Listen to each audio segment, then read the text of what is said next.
Hello?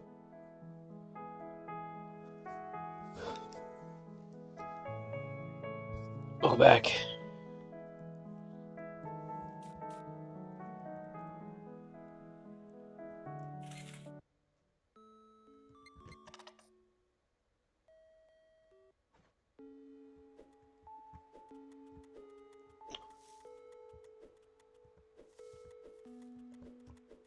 It's time to continue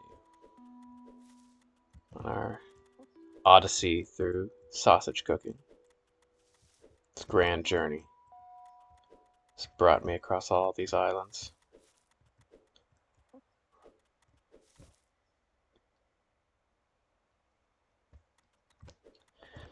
yeah, welcome back, everyone. Hope you're all having a lovely day. Land's End. I have a Land's End shirt. Am I wearing it right now? I don't think so. Where is my shirt from? Goodfellow. I have a Land's End shirt of the same color, so for a moment I was like, oh, wearing my Land's End shirt, but no.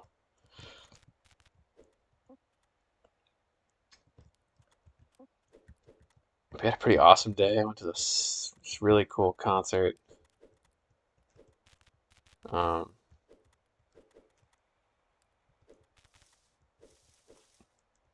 yeah, it's a really unique concert. It had all this audience participation going on in it. It was super different. Yeah, total blast, total blast.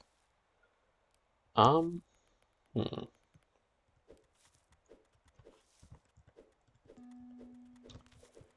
This is intriguing. This is, I suppose, where the land ends and the island begins over here.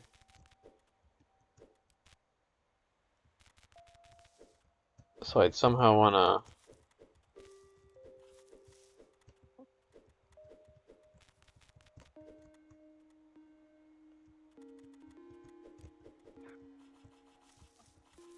Hello? It's not the easiest level ever created.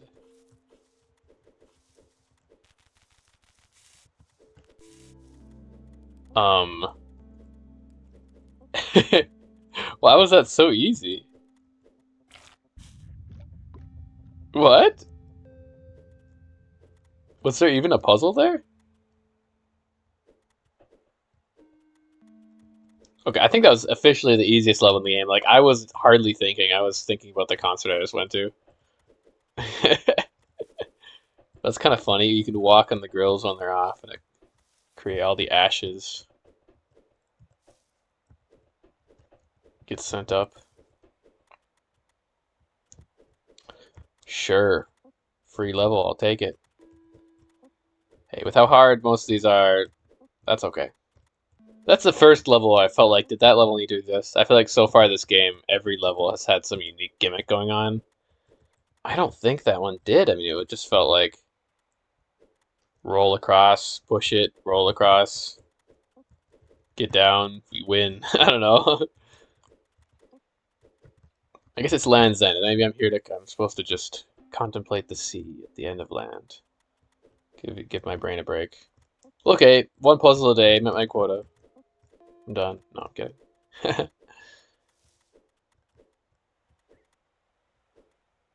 I wonder where that level is. Or maybe it's part of this level. That's probably the case.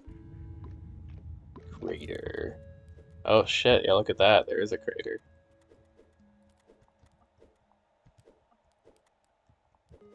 This one scares me a little more, honestly. Just at an initial glance.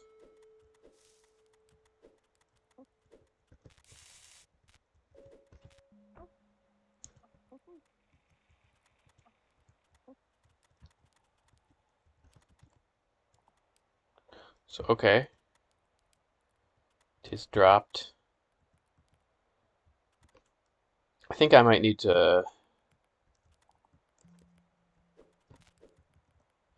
move this in before I go up here. Yeah, that should be fine.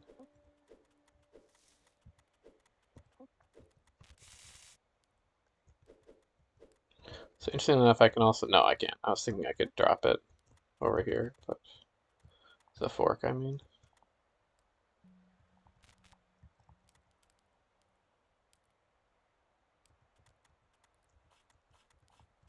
Now...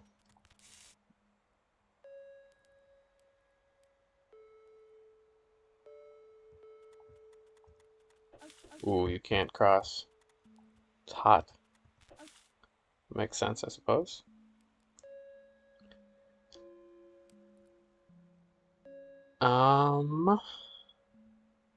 Just thinking if there'd be a way to push it. I could... Hmm.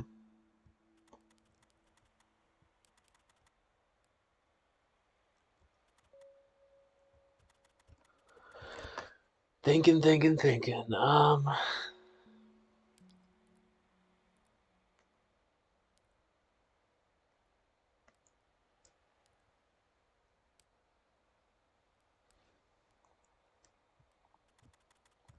I don't think this is correct.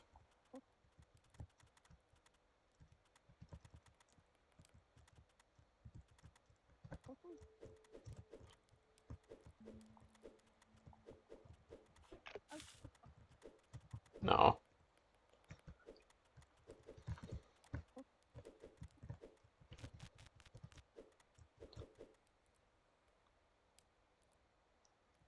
Well, maybe...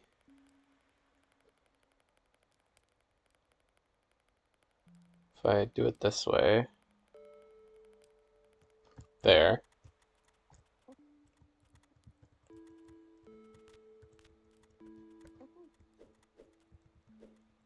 Doop, doop, doop, doop, doop.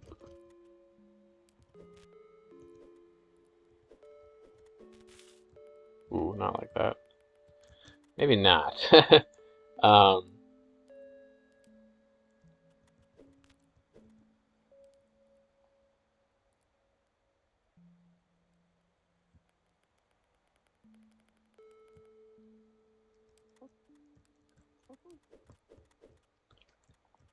huh. Well, maybe if I...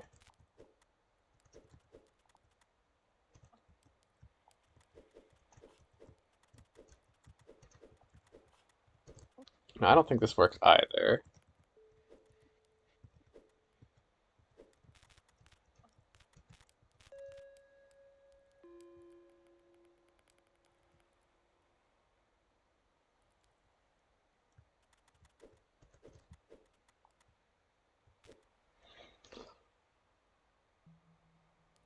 Or maybe instead the move is to...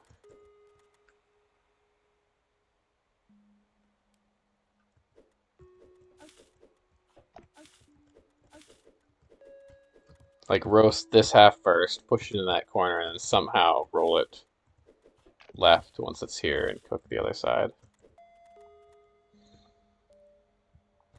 But how would you go about doing that?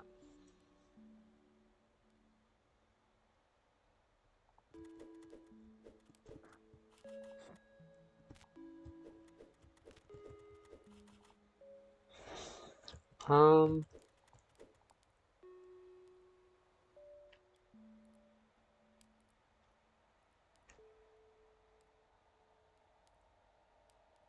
Is there no way that I could take this upstairs?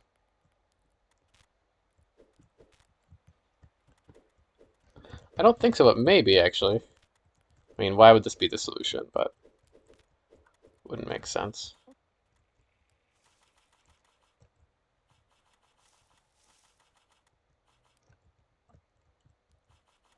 Yeah, you can't really do much there.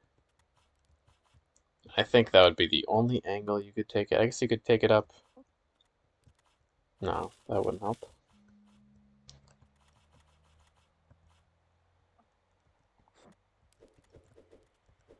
I'm thinking you could do this, then roll it to the left somehow.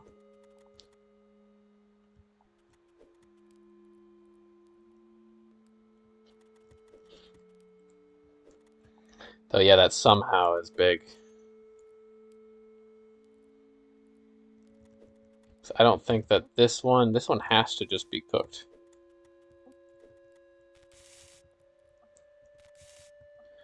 I think this is, yeah, non-optional cookage. And you're clearly meant to, yeah, drop the fork.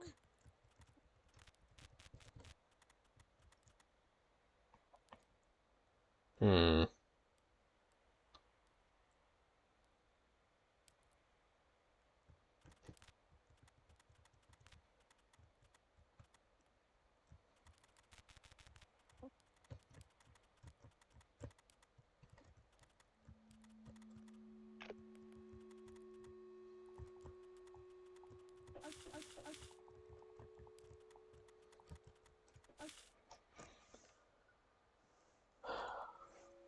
So, it's confusing though, because the only way to get on, if it's the sausage is in that corner, the only way to access it is by placing this sausage on one of the grills.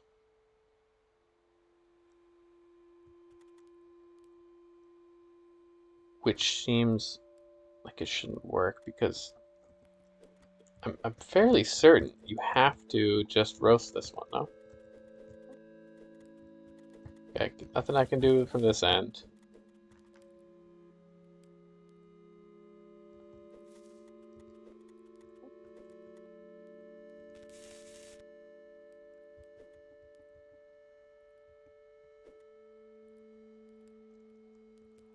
I mean, you could do this.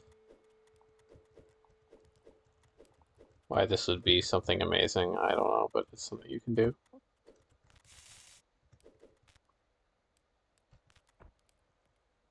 You don't drop your fork doing this, though.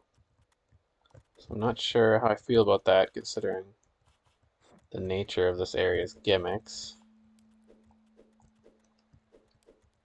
Um,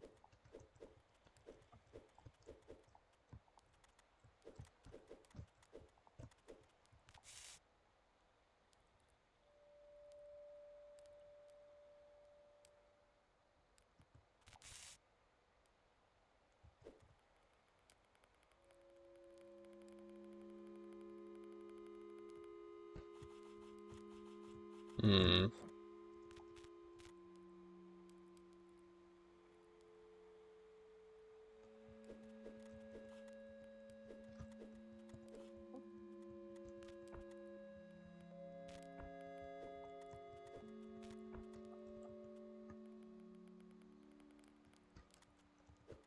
Is there really, you can't walk on both of them? 1 second.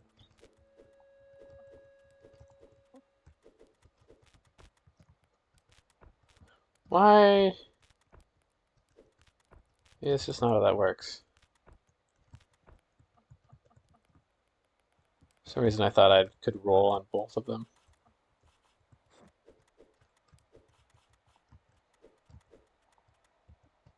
Hmm.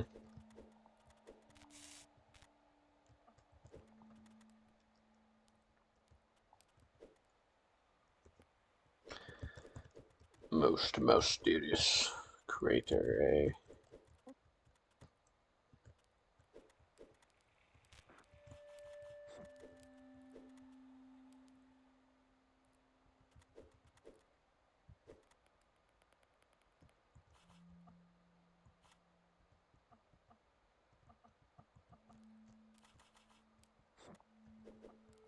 Huh.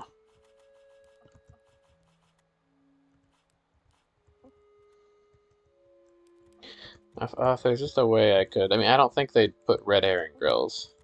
So far, every grill has been used for every level, it seems like. Like, I was thinking maybe those grills down there are red herrings, and the solution is somehow to get both of them up here. I doubt it. Hmm.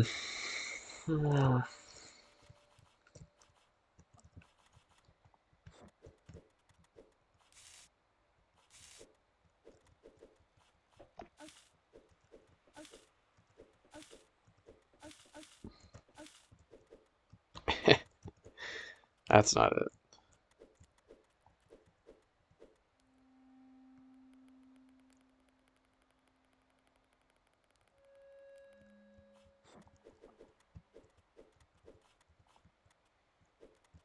Okay, there's got to just be some way to.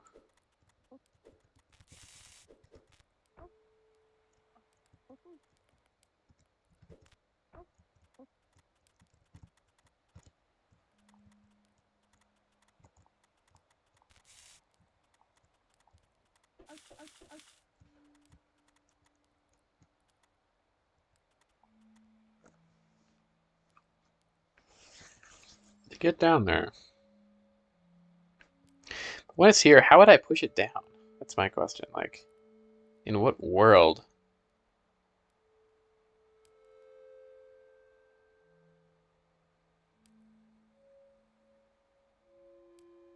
Can this be pushed down? Is there a way to rotate? I don't really know how rotating the sausage would help.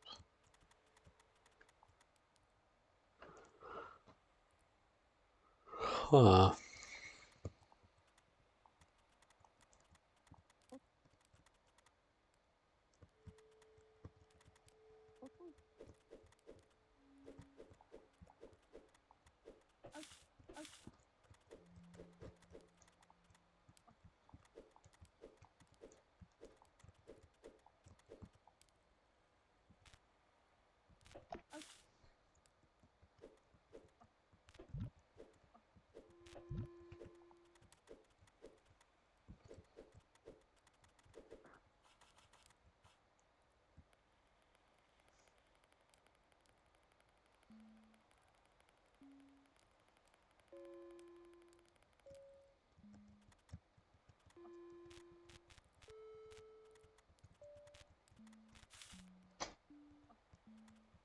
Like, if I could get off here, that would maybe make a difference.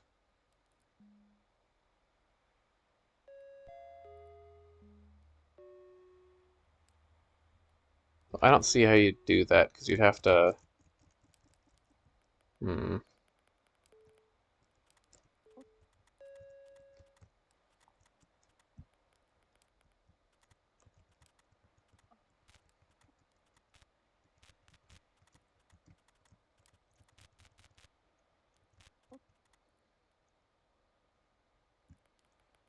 Maybe you don't push the sausage off up from here, maybe, or something?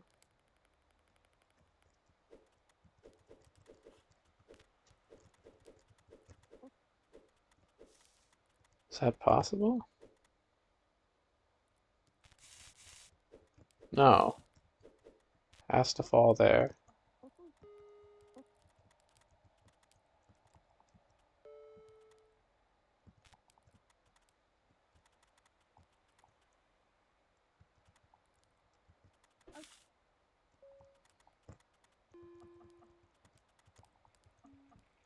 Hmm.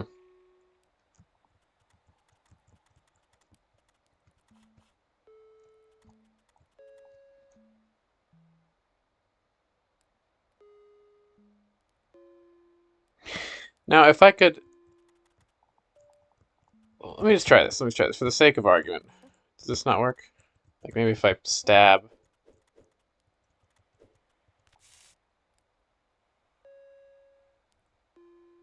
Wait, not that. I don't know if this will work, though. Yeah, because then I can't move it. If I could somehow stab it here, pierce it,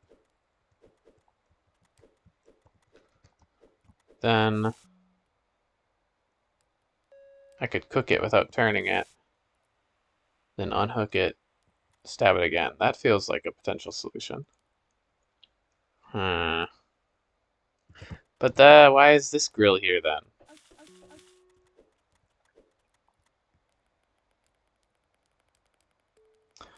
It's quite the conundrum.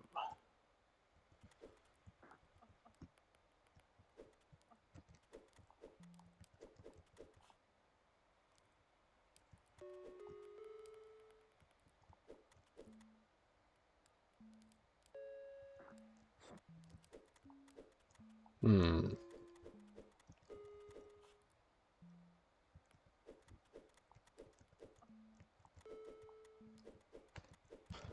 Yeah, again, I just don't think there's any way to not entirely cook this thing. This has to be cooked, unfortunately.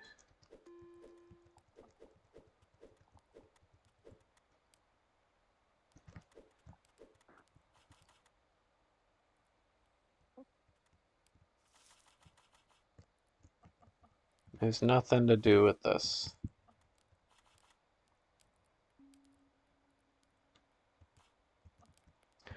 You can use these as levers. That's something I sometimes forget about. Manipulate a sausage with another sausage.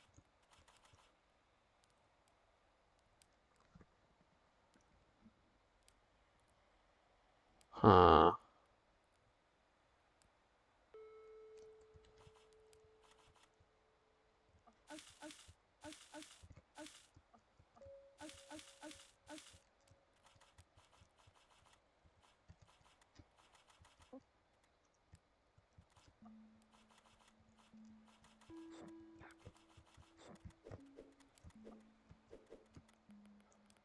But once I pick this way, is it stuck?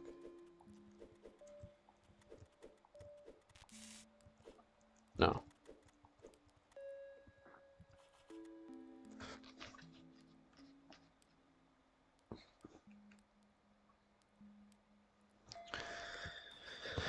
Hmm. Well, what are all my possibilities here?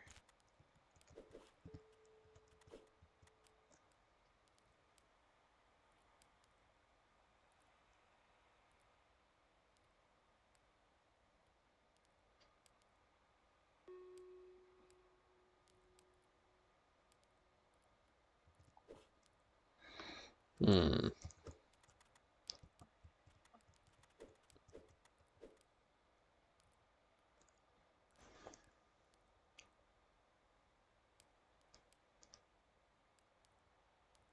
Oh, I wonder. Oh, could I get it stuck?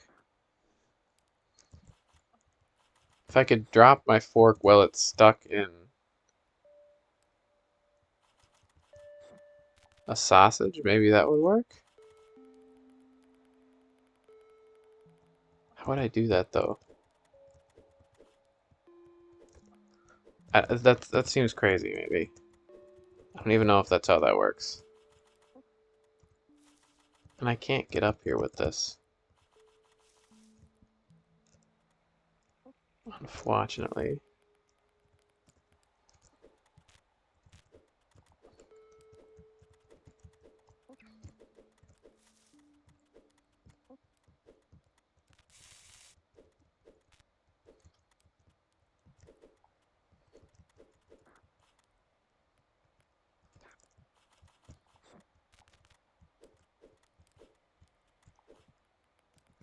Oh, but what if I do this? Wait. Maybe it's not entirely over yet.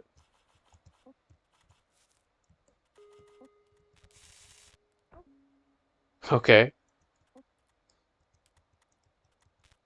Genius or crazy? I think maybe crazy. No, don't pick it up. Don't push it there. This is one of those conundrums.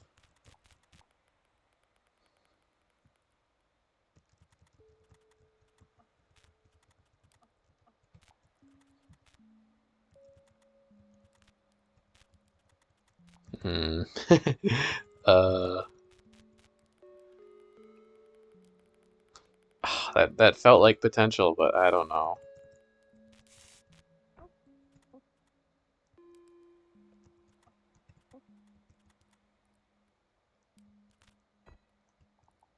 Cause now I have to stay up here.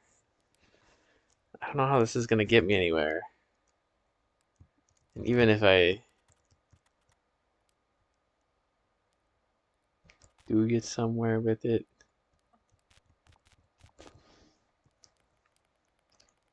I don't know if it'll help.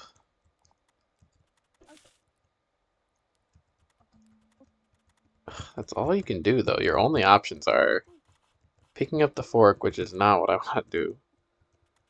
Definitely not.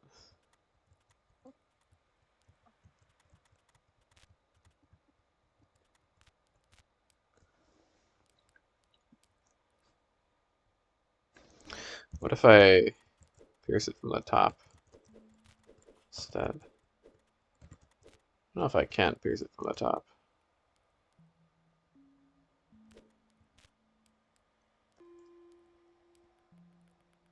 I really don't think so.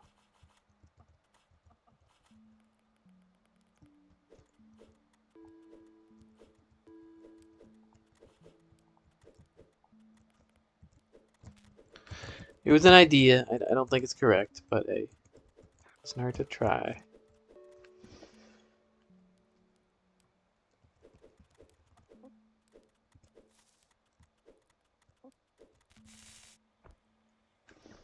Hmm.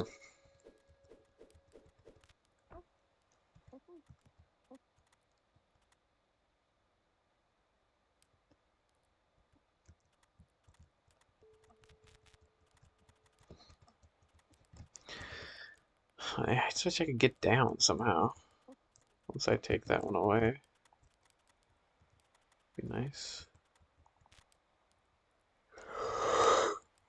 Oh, tired tonight.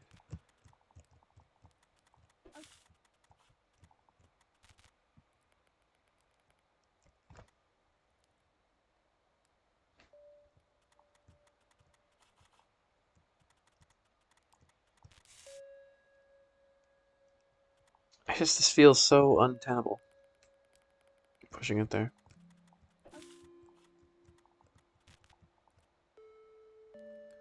Feels entirely unhelpful. Is there even a reason you need to not drop your fork?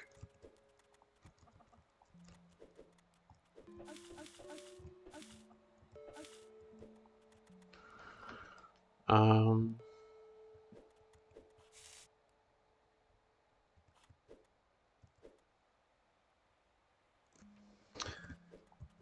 Huh. I feel like now I just kind of come across against that previous problem I had. There's no real way to get over there.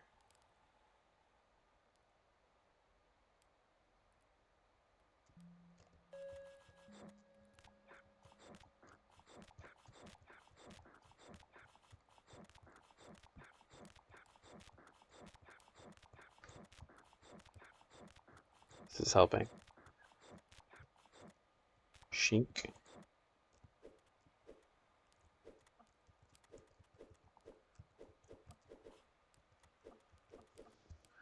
Hmm.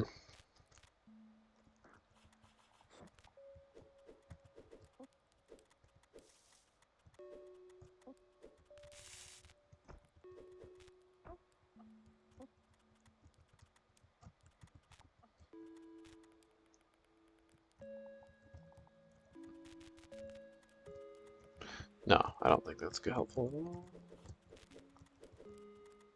Huh. If I put this here.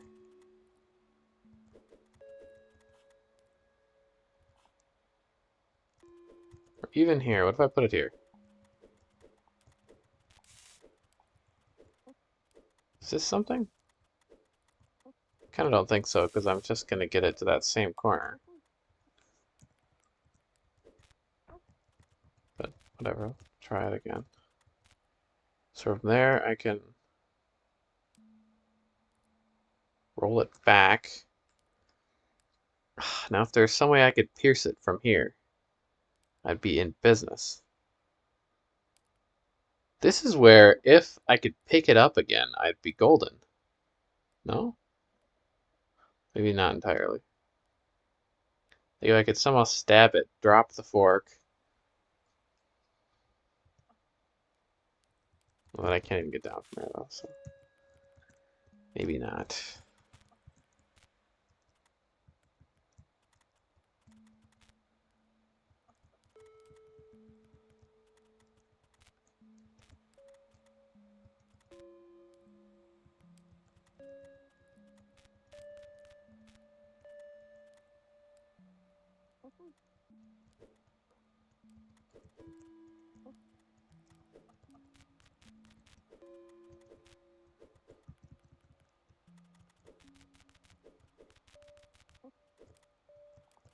Hmm.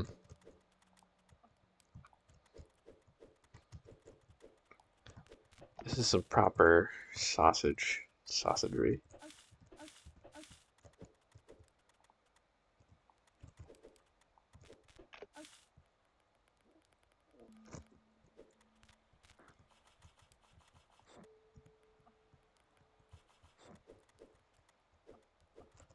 What about rotation? Can I rotate the sausages on my head? Try to figure out if I can do that. I don't think so, because I feel like once you once I'm over here, I just have to do that.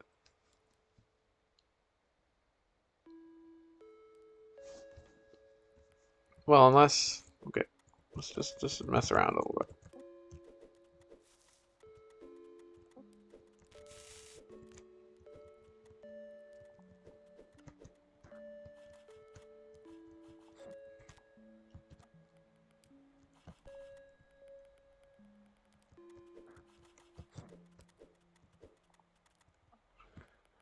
How about over here? There we go. Look at this. See this little point at the end? What if this is for this?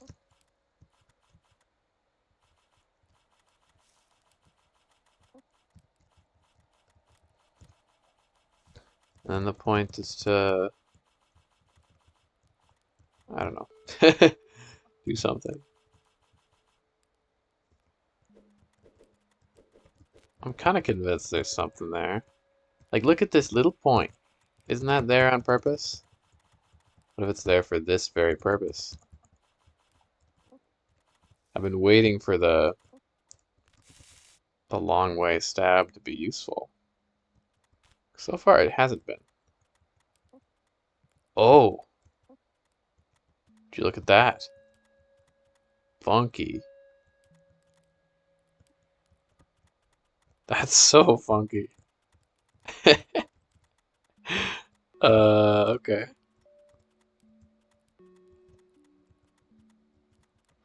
This feels good, though.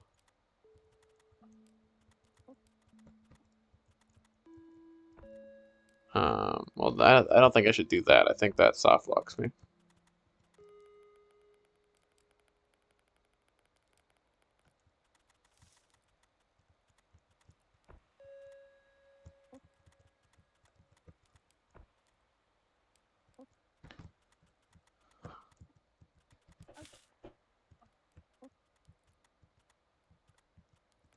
Oh, look at that. Now I'm where I want to be, I think.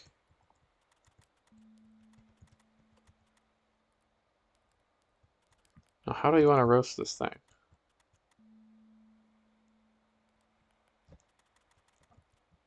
You could just try turning it, maybe.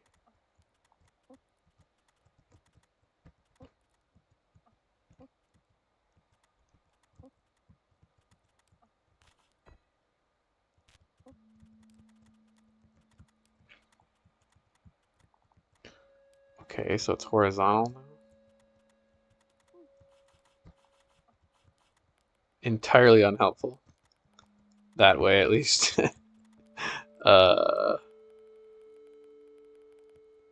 Is it even useful to have it horizontal? Maybe the other way. How did I get it on my head? So if I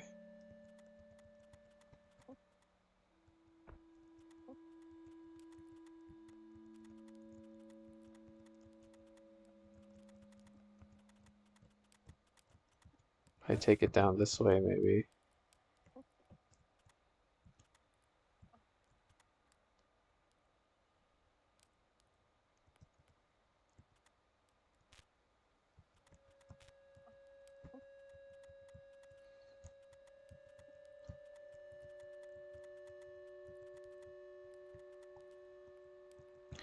Look at that, it's like you can just turn it.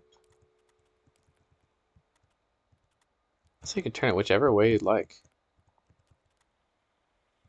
Seems like almost. Can I push it so that... This is so bizarre to control. I want it so the fork is on the other side. I don't know if I can. I want it on the back side of my head. Yeah, there we go, there we go. Is this good and successful?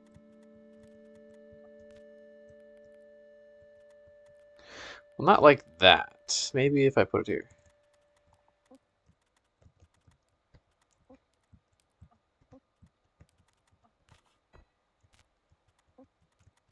Okay.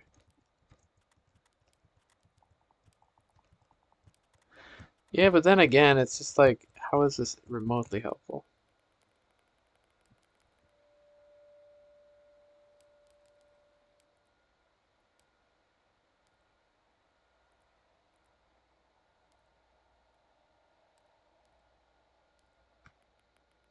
Um,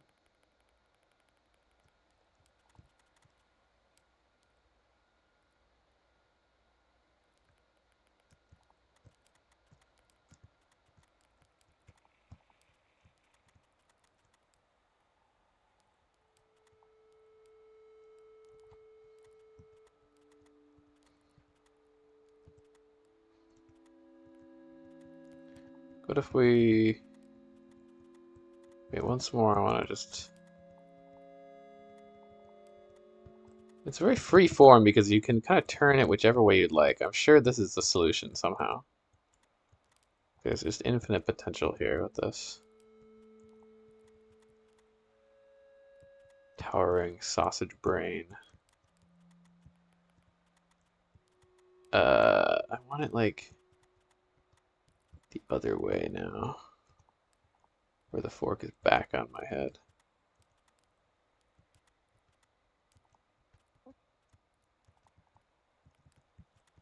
It's just very challenging to manipulate it.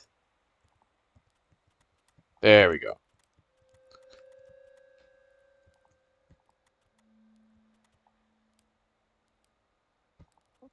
Well, this could maybe work. I see a vision of this potentially working. Oh, but no, no, no. You pick it up immediately. I don't want to pick it up. Then do I want it like this?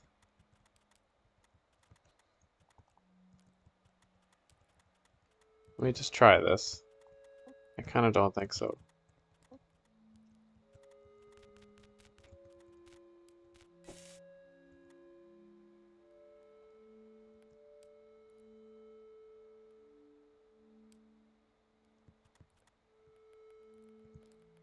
I really don't. But what else would it be? Huh.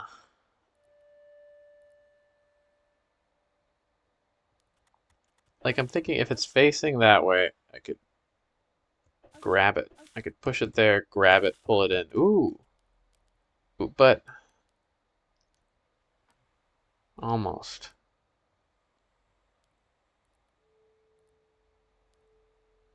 Almost works. Isn't quite, because then you're going to pick up the fork, which is no good.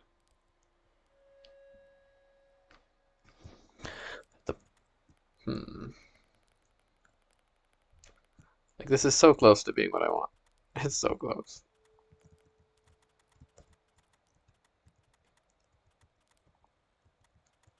Okay, let's try this one more time. Like, I don't think this will work, but just to visualize what I'm trying to do.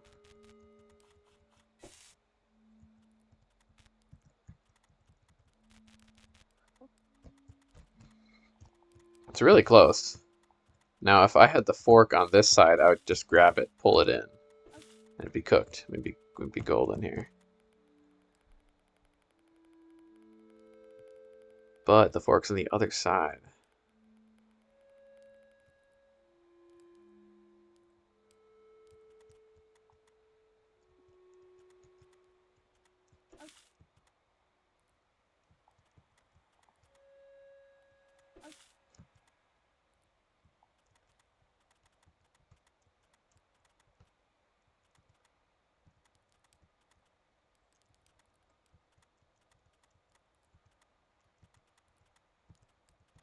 Um,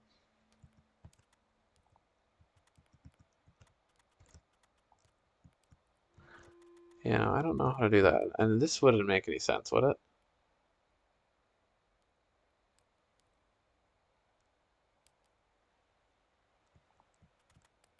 Kinda don't think so.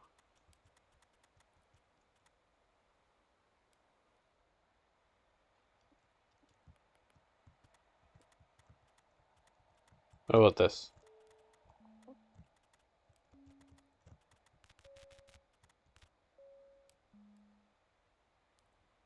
I don't think this works.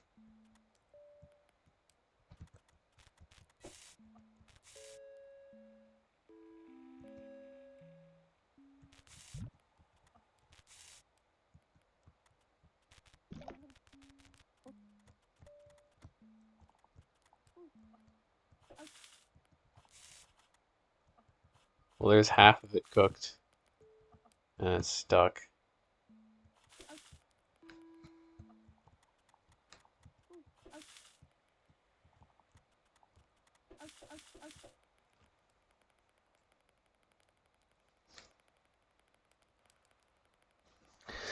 I do feel like it has to be something with this, what I'm doing right now. I mean, this just feels so, feels like the trick you're supposed to figure out in this level. Huh. Let's try, okay. Is there any way I can push this without... Oh, there is. I cannot face it. Oh, there we go. Solved. Pretty sure here. So now outside's cooked, and then I'm gonna... Hell yeah. That was a great level. Great level. Really interesting gimmick, I thought. There finally too, the long ways stab was useful. I've been waiting so long for that one to be useful. Woohoo. Oop. Pressure points, eh?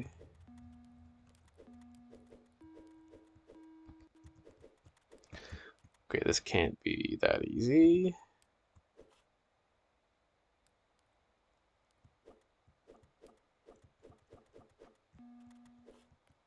So I wonder if to like leave the fork in one of them, push it over there. Because my initial thought, just looking at this quickly, to cook this one, I obviously need to get over here by dropping my fork. Unless, or wait, maybe not. Can the fork come in here? No, you do. Yeah, you gotta drop the fork. But once you're over here, without a fork, how are you accessing this? So my theory is maybe I need to either through rotation or I don't think I would need to rotate. I think I need to put my fork in this end in this spot right here, like that. Drop it while I'm holding this, and then I'd lose the fork with it. The fork would be stuck. Then I could push this in here, grab the fork back, stab this far one, and roast it. But the question is how to...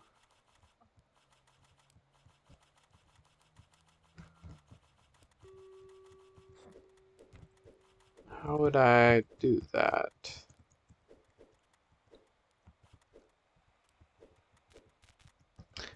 I mean, how would I drop it? That'd be the question.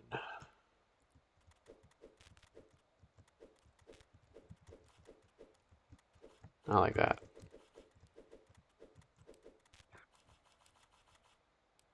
You've got this little finger thing to twist them on. And that seems like maybe the gimmick here. They've got this little structure, and you kind of learn what the structures mean. Like, I know what this tower with a dot on top of it, oh, that means I can put it on my head. But how am I gonna drop the fork?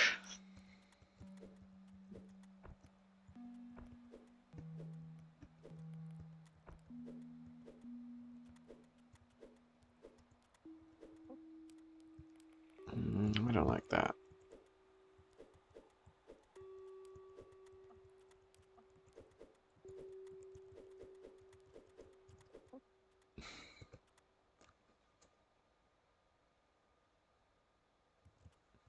So I want it this way.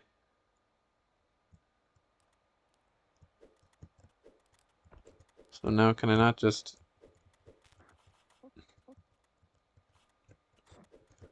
What stops me from...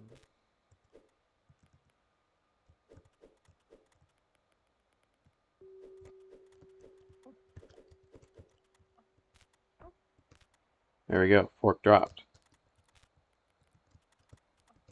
Well, that's not helpful actually.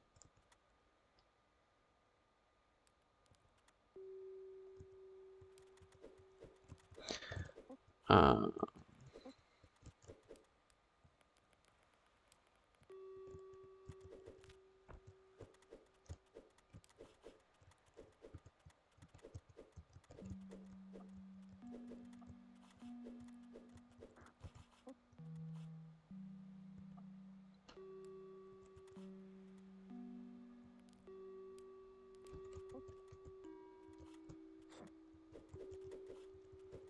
huh.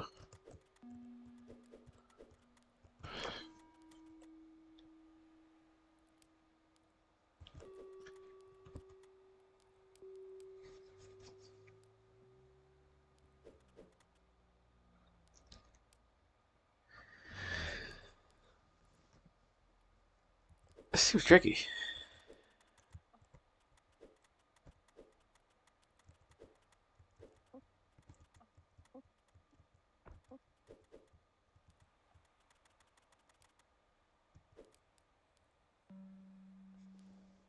Um,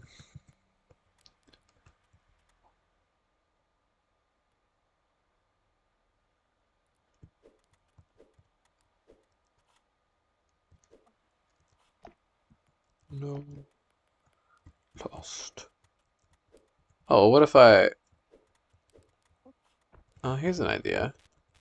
Can I walk across the fence?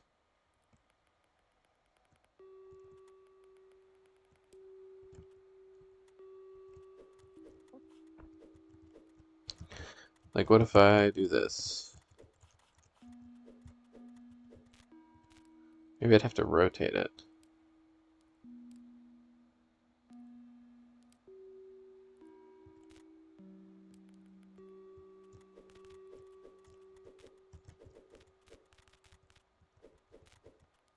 Like, hmm.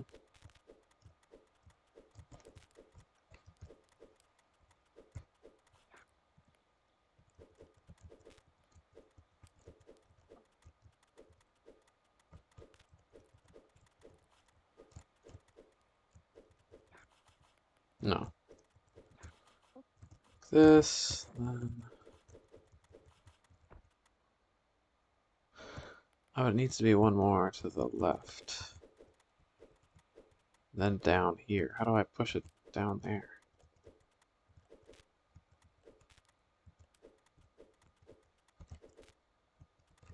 No. Rip. Hmm.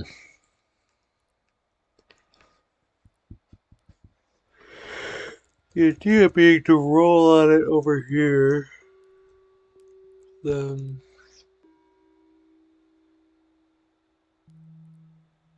push this one out, roll back. Will that work? I think so.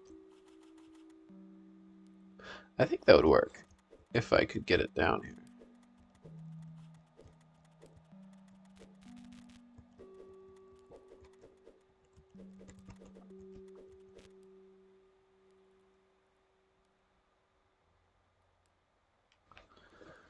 Easier said than done.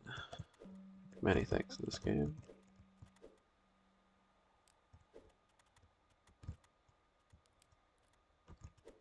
What is the answer? The answer to the question.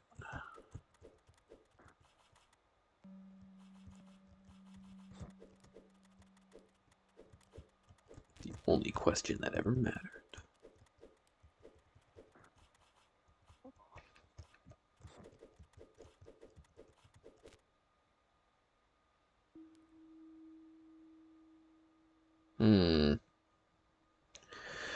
Well, what if here's an idea. I could maybe lift it.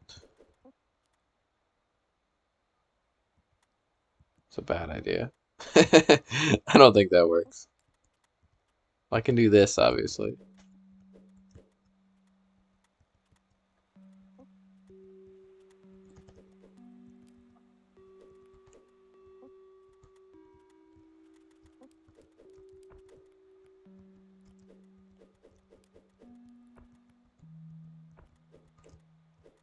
Hmm.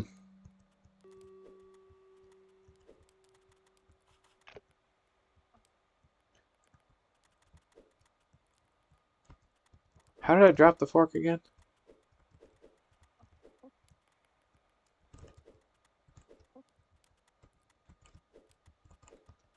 Let me try dropping the fork again.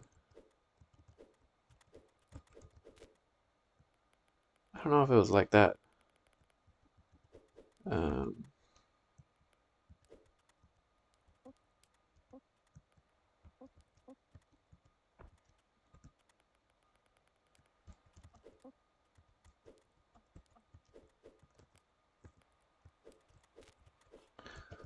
think I want it this way.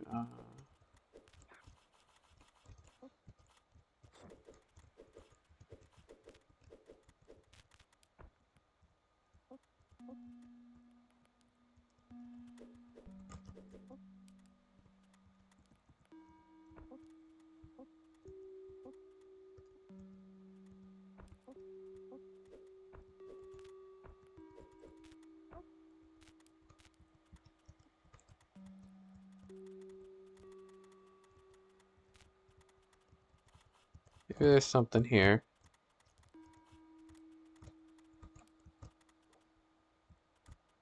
Power of friendship and love.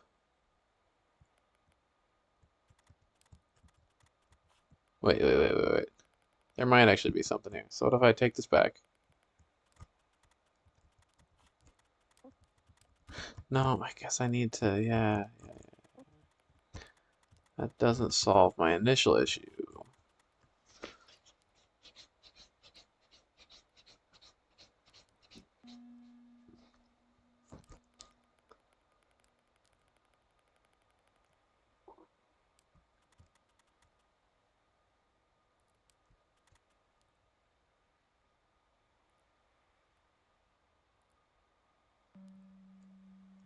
Huh.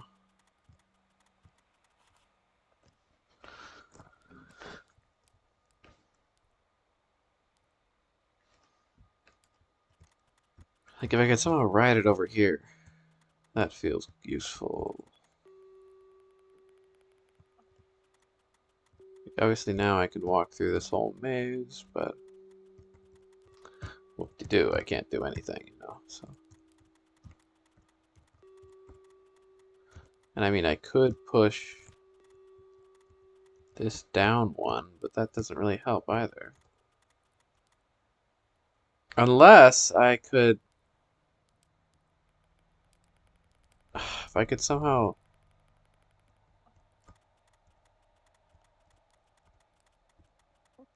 Well, okay, here we go. Maybe this is the gimmick of this level. Pushing the fork.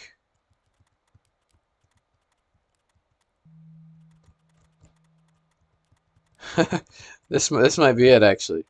You gotta push the fork where it needs to go. This is kind of crazy. I wonder if I need to rotate the sausage so I can push it further. I don't know. Maybe not. Wait, what about...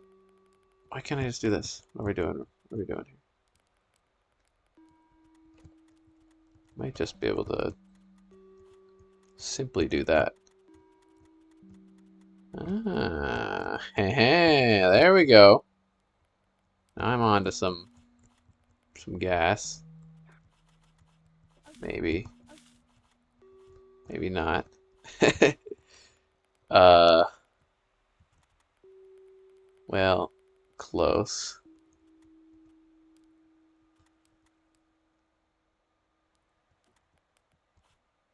Really? Is there nothing?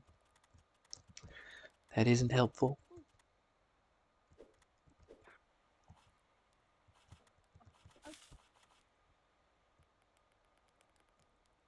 Yeah, I suppose maybe not.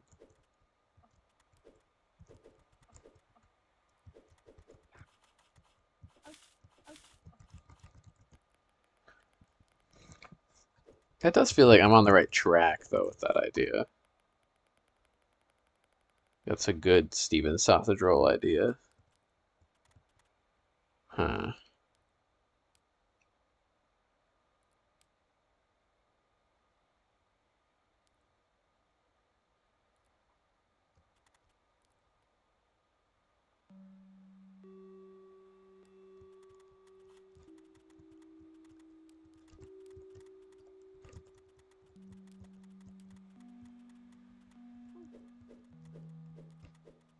No, what am I doing? What am I doing? Not that.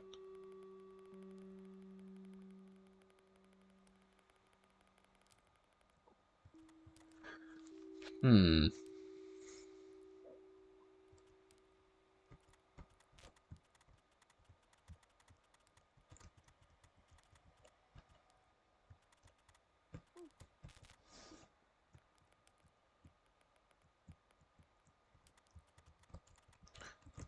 Maybe this. What about that? No? Oh, there's an idea. Push it into the sausage.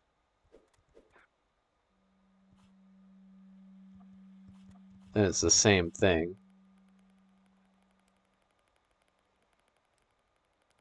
Hey, still kind of a funny idea. I mean, that was my initial idea. But that doesn't work. Grr.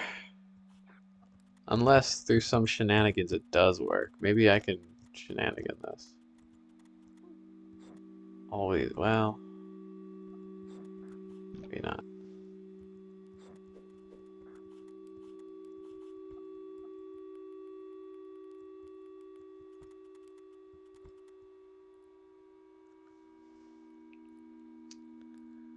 Huh.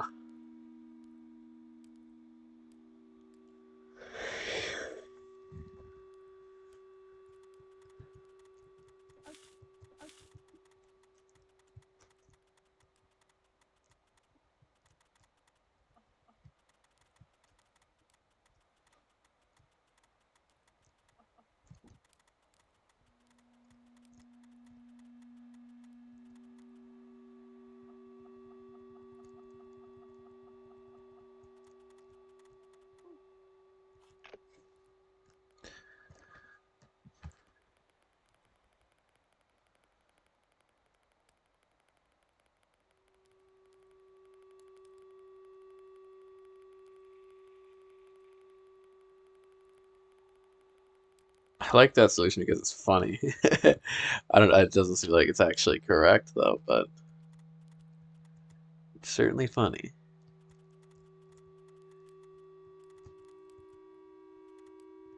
If I could just get the fork through here somehow, that would be a win too.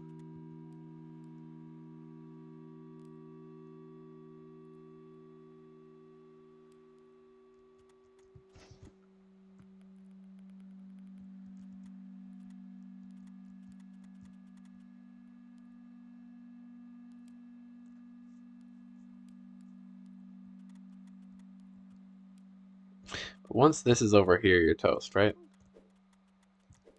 Yeah, that has to stay there. Shoot. Oh, annoying, actually.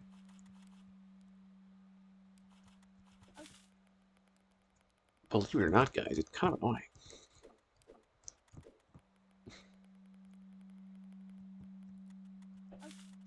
No, I'm kidding.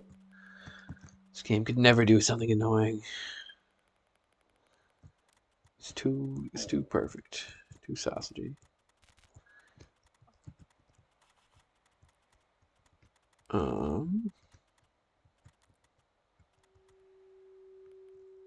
Okay. Is there a way I could whatever, I'll just redrop. So I'm wondering. Maybe I need to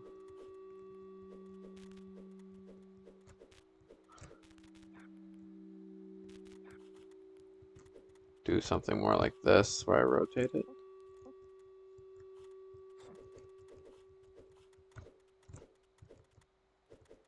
Because there's this whole rotation thing here.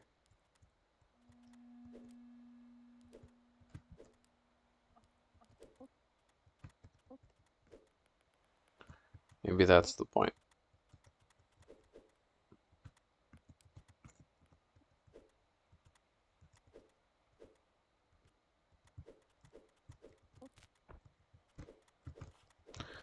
That could well be the point here.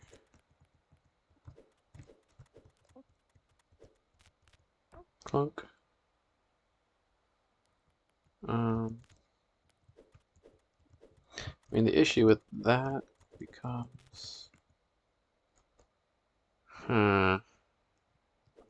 Yeah, then the issue becomes how do you get off the sausage when it falls? Oh, like this. No, what? I feel like that should knock me off and the sausage should go under. I'm disappointed. Lame.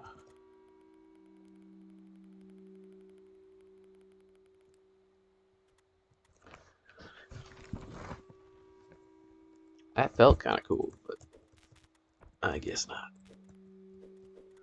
Huh. I mean, you have to ride this off to drop it.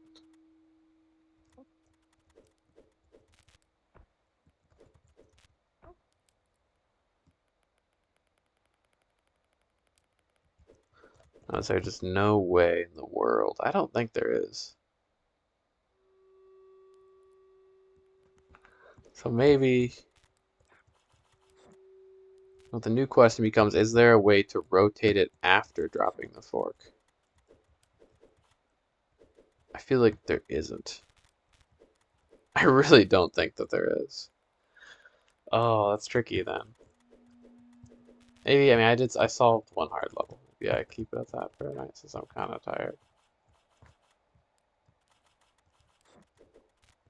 Yeah, okay, okay. I feel like I could push more, solve it, but I don't know. I guess I just had a big day. Just a little sleepier than usual. Oh, we're gonna take a little break. BRB. Change it up to Morrowind. Because I think I'm still up for some Morrowind after this. Maybe not super long, but I'll play for a bit. Certainly not as long as I was playing yesterday. That was hardcore.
Okay, I'm back. Stars of Morrowind. Okay, I changed my info, right? Yeah. Sweet.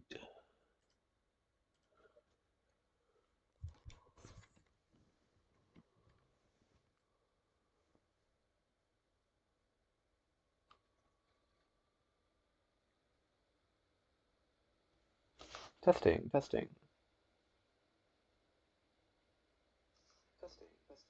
Sweet, okay. Huge. Good to go.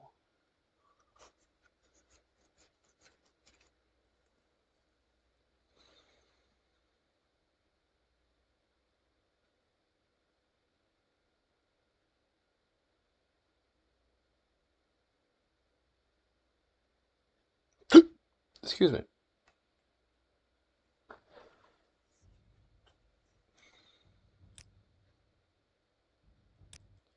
Just had a nice crispy salad. It's very good.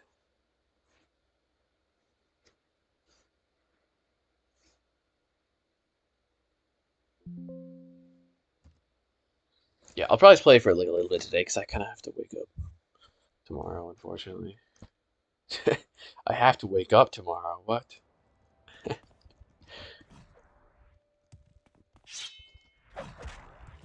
Normally I don't, just since I work in the evening, but tomorrow I work in not the evening, but early enough where I have to wake up. It's terribly sad, terribly sad.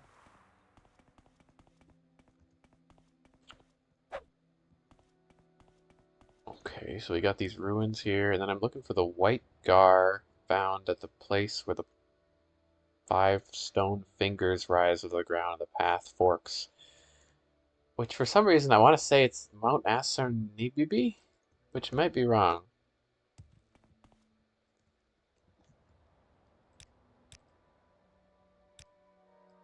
But I had to make a guess in the dark. I would say it might be that.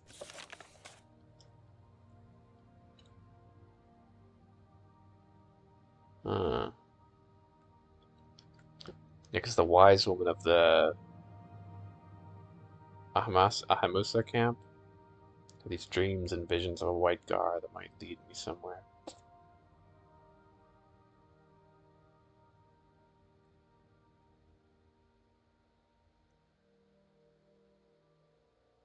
Okay, so I'm also looking for the apprentice um, of the wise woman of this tribe, who apparently is kind of she's not the best at following Ashlander tradition. But she's in the Fevel ancestral tomb, which is west of Ahamusa camp. Past the Daedric ruins until I see a cavern. So I guess it's just this way. Um, but these Daedric ruins are kind of big. Check them out.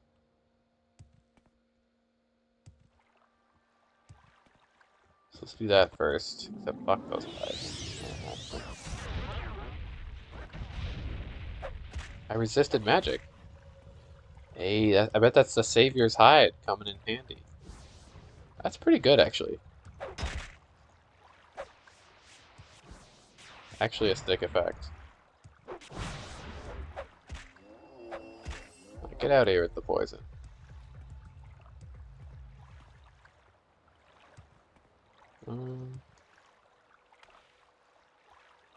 It's kind of neat. It's like submerged in the water. Partially. Oh! Rip the scamp. He's just trying to do his thing. Oh.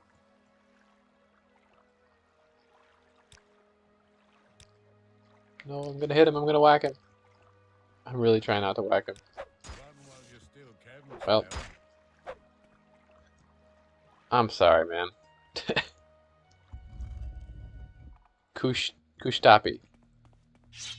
And I think they were talking about this place. Apparently it's filled with evil spirits. Which, I mean, for a Daedra shrine, that makes sense. Also, it's dark as shit in here. Yeah, it looks so... I wish I could up the brightness on the video. There's probably a way to do that.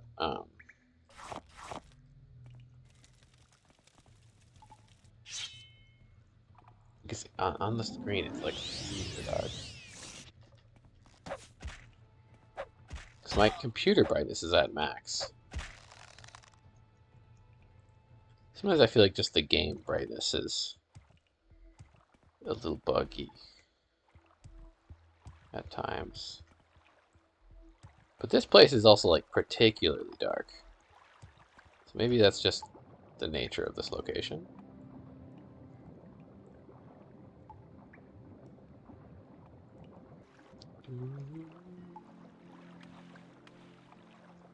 Come on.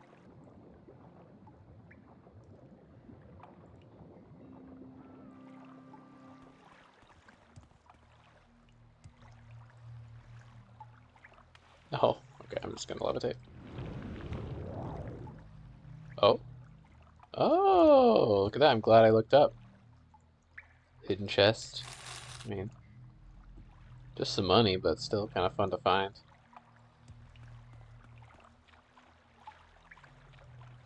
That. Who is this again? This is Morrowind. A shrine to Morrowind.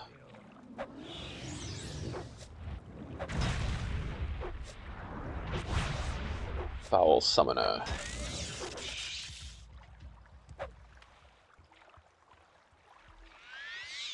Oh yeah, I gotta craft a new spell. I want to make a better healing spell. I'm sure I could. It's like this one's fine, but I'd rather have one where I could just cast it once. It consumes a bit more of my mana, but it actually heals me.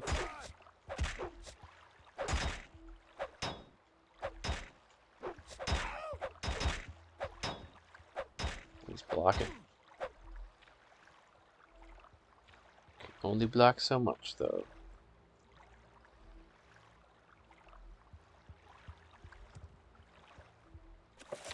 I just cast the Scroll of Restoration right away.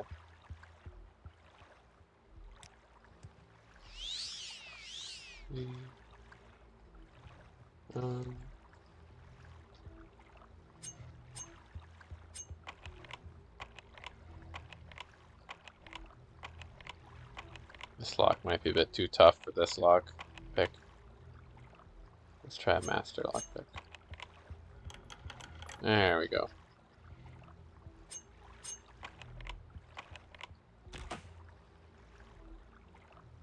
Silver Staff of War.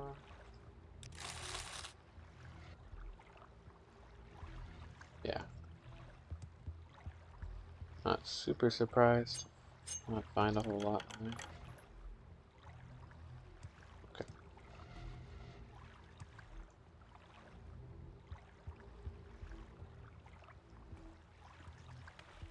Is that really it? Seemingly.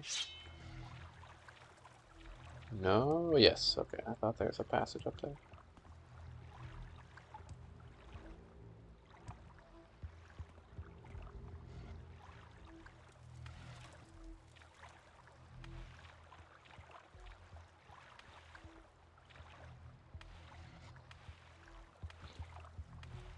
Guess that's it. For some reason, just how big this ruins was, how different the approach was, I thought there might be a little more at the end, but that's okay.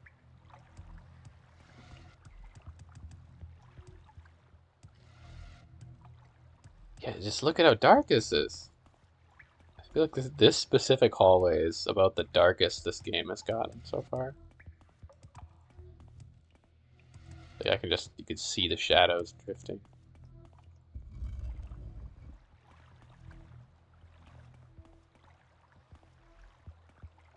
Okay.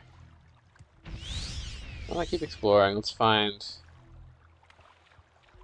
that Ashlander apprentice. The Fable tomb.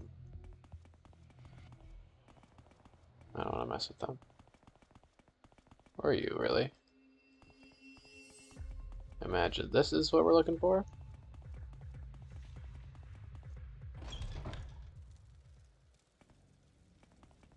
Yeah. Hello.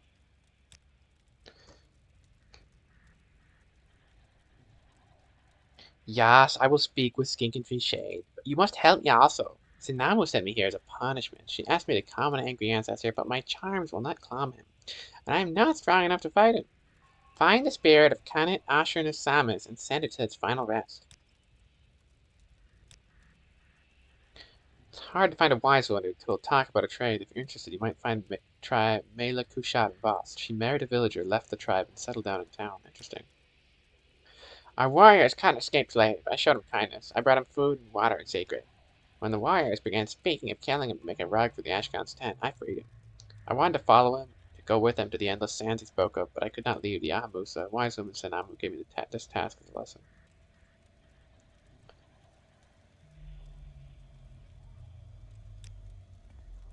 Yes, you're like a progressive, but not very traditional. And maybe a little naive. Like, oh, I'm gonna go off to the sands with you. I guess that's a good spirit of adventure, I suppose. I kind of understand she's gonna be all cooped up. Ooh, Sermon 35. Wow, the second to last sermon. The Scripture of Love. The formulas of proper Velothi magic continue in ancient tradition. That virility is dead, by which I mean at least replaced. Like the power of the proper Velothi magic. Truth owes its medicinal nature to the establishment of the myth of justice.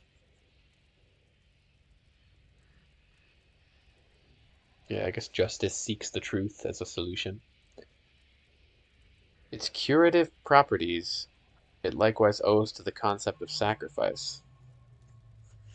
Princes, chiefs, and angels all subscribe to the same notion. This is a view primarily based on a prolific abolition of an implied profanity.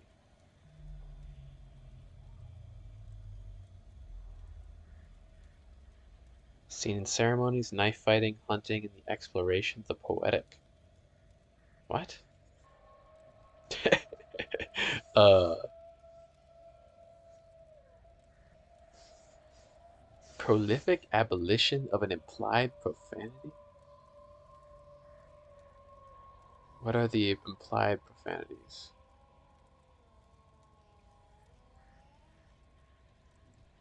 On the ritual of occasions which comes to us from the days of the cave glow.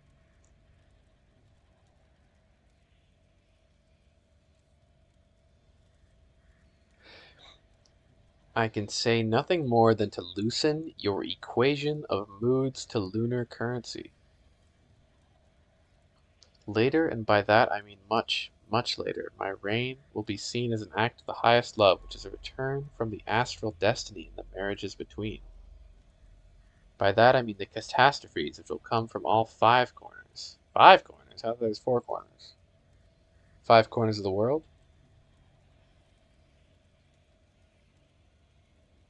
Subsequent are the revisions, differentiated between hope and the distraught.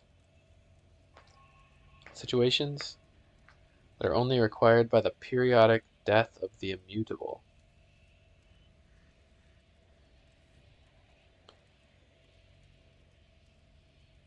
Immutable. Does that mean like like you can't silence it, you can't stop it, maybe? Cosmic time is repeated. Like a cycle? Cycle of like was it Vishnu dreams up a new universe? Repeats itself? I wrote of this in an earlier life, an imitation of submersion.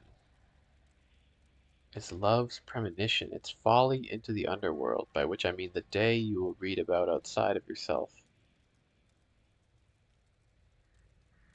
In an age of gold, for on that day which is a shadow of the sacrificial concept,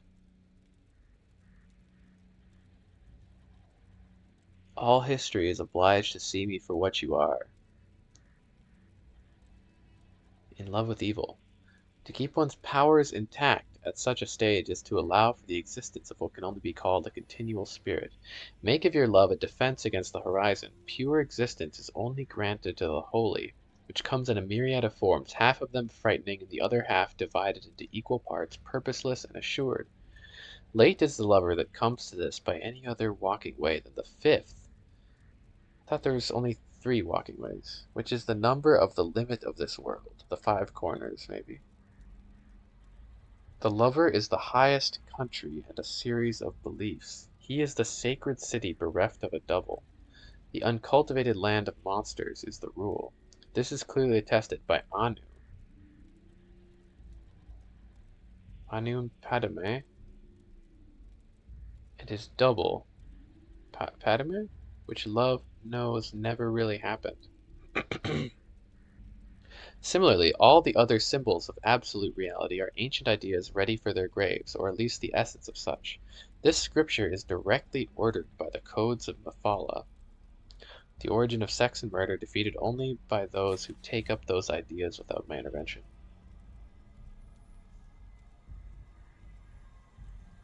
Hey, Golding.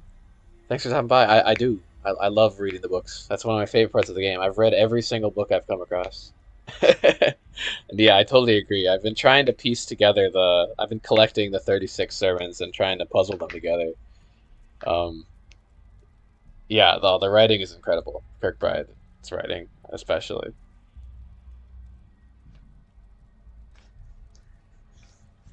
I'm a big fan of like kind of cryptic, very imaginative writing that's hard to understand like this. It's a lot of fun.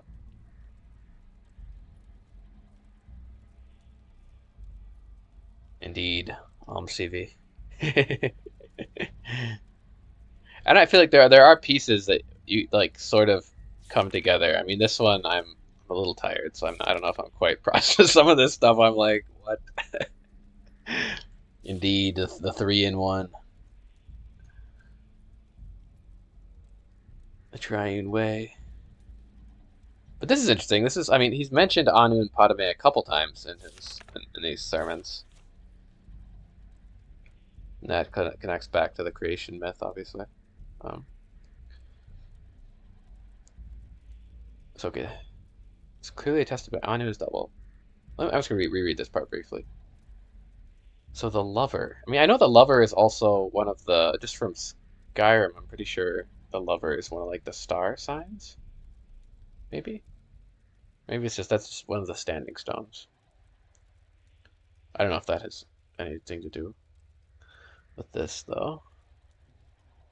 Late is the lover that comes to this by any other way walking way than the fifth, which is the number of the limit of this world. The lover is the highest country in a series of beliefs.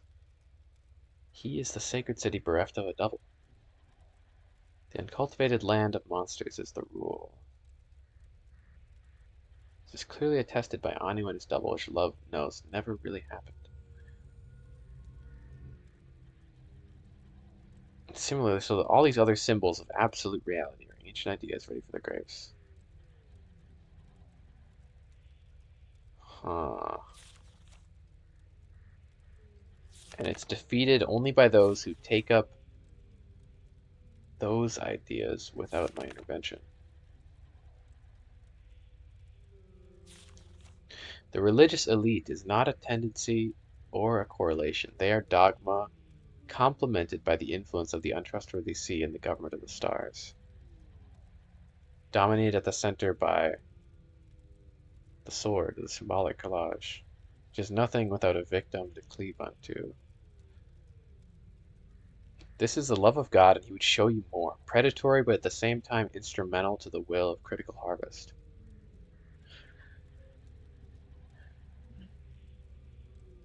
A scenario by which one becomes as he is, of male and female, the magic hermaphrodite. What's the rest of it? The sex death of language. In some of the other volumes that this bit goes on.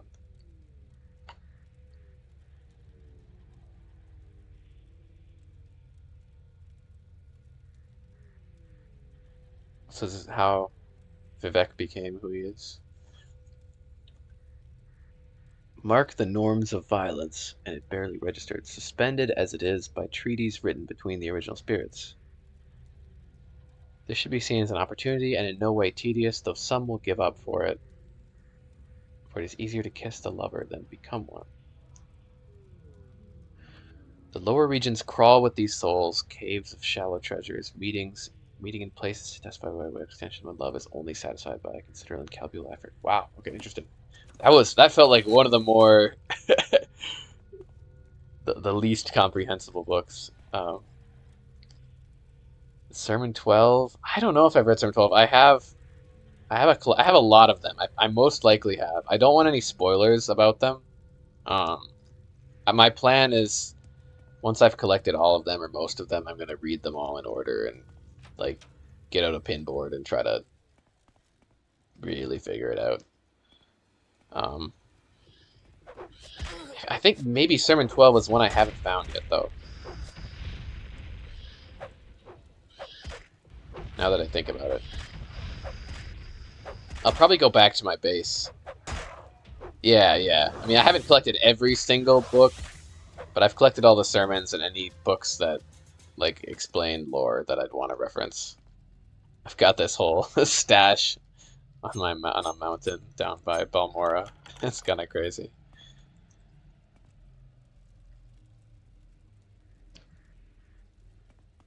Are you a big Morrowind lore fan then?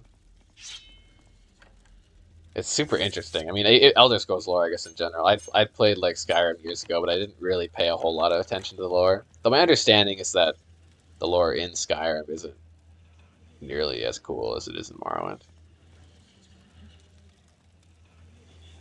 I think, yeah, my goal is just to kill one of these spirits, which I may have probably killed it. Yeah, that was the spirit. God, I'll never forget the for the main quest. Oh, Horror at Castle Gier. I read that one recently. That's a good one. Where the maid is the real she's the necromancer, not the actual lord of the castle. She brutally murders everyone. Yeah, that was a good one. That was a good one.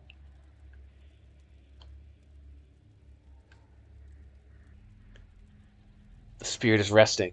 Amazing. Yeah, okay. I will do so.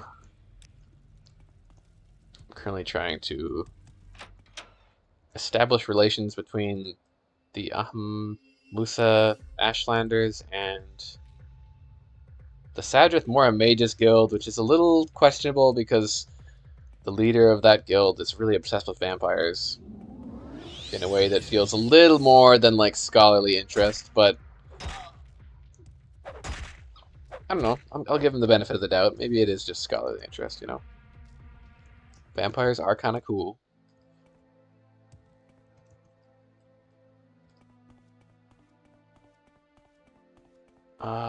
Well, I might actually go back now because there's a few quests I want to turn in. And then I'll probably teleport back to this region. This is kind of the last corner of the map I've yet to explore here. Sanit. Just gonna take a quick peek in here. Oh shit. It's a 6th house base. Maybe I will actually clear this out. Because a lot of these caves are kind of, you know, there's not a whole lot going on, but a 6th house base is kind of interesting.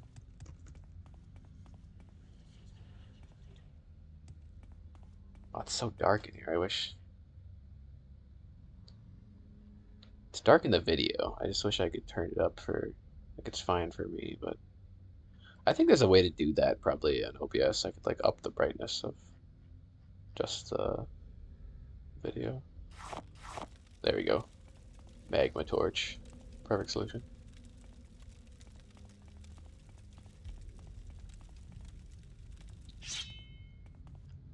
Oh shit, it's one of these Cthulhu monsters. You have a name? No, you're just an ascended sleeper. Die, foul creature.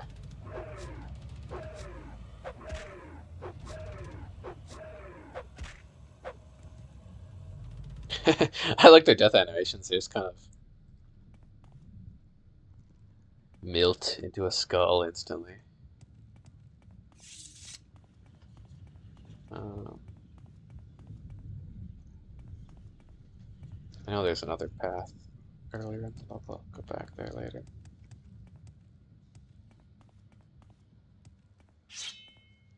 Sometimes I worry like I'm clearing out these dungeons before there's a quest related to them, but oh well. Morrowind lets you do that.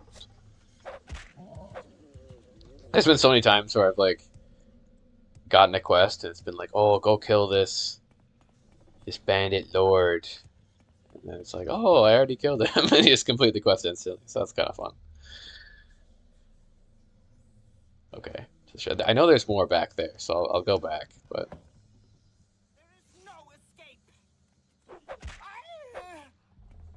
More dancing.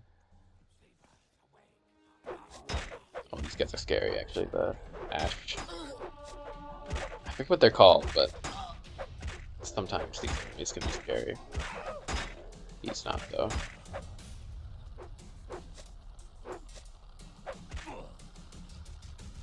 There's town. Oh, Dagoth Velos. Yeah, like, what if he had dialogue? Well, oh well. What you gonna do? I'm wondering if there'll be bells again. Because the first 6L space that I cleared for the main quest had these bells at the end that I was so convinced were some sort of puzzle. But I saw them elsewhere, so maybe they're not. And I really tried everything.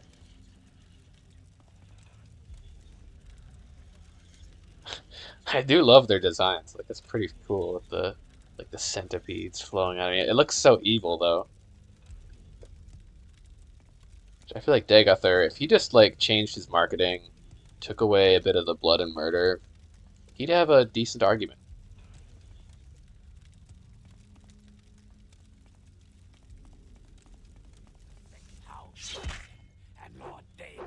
I think he already kind of has somewhat of a fair argument. Yeah, the bells. Oh my god. I'm like convinced this is a puzzle. But maybe it's not. Maybe it's not.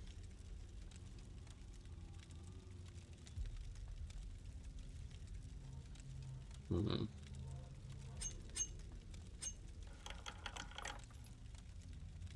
Bunch of junk. Okay. When they got all their corpus meat to partake.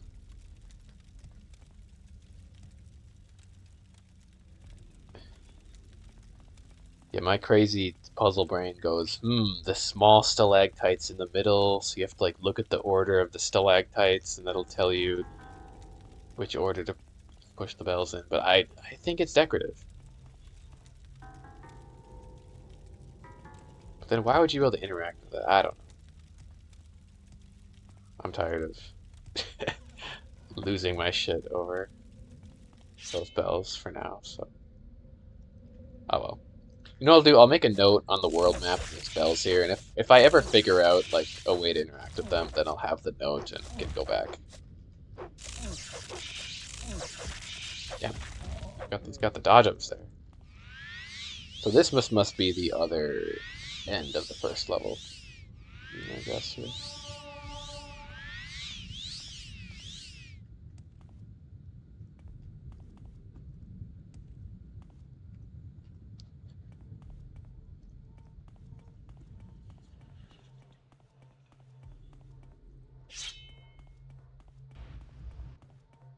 Hello.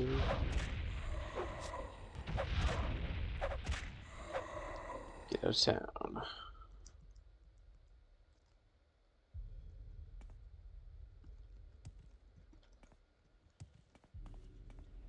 Okay, yeah, because I took a left. Yeah, so that would be the whole level. Unless there's a hidden door back here. No.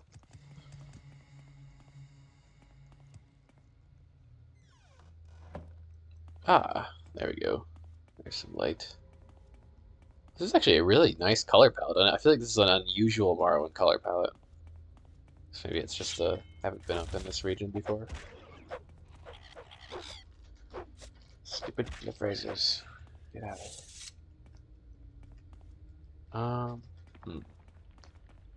Well, maybe before I go back, I'm just gonna do a quick, because this is just the last little segment outside of the Red Mountain that I haven't really explored. So I might just do a quick peruse through the countryside over here. See if there's anything really interesting. Here's this Foyata. I think that's what these valleys are by the volcano. Yeah, I'm not gonna go down there right now.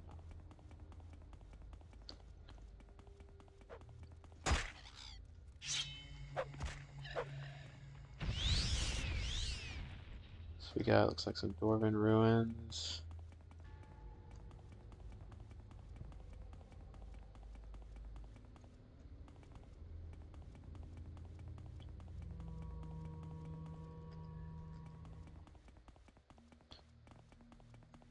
Sir Gunapal. Okay.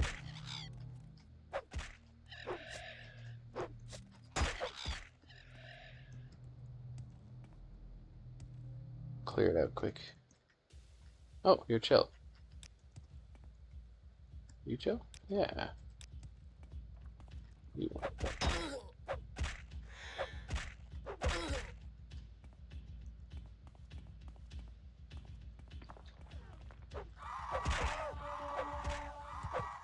Chop, chop, chop.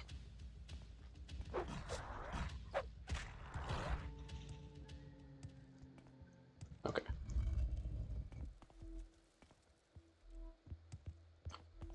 Yeah, sometimes these daedric shrines are really interesting. Sometimes they're kind of the more ordinary structure. This one seems pretty small at first glance. But a few of them have had some really neat, like, extra secret areas or twists. Kind of fun to check out. Oh, wow, look at that. Sermon 12, it just appears. Manifested. I hadn't read it, I guess. Heck yeah. Glad I went in there.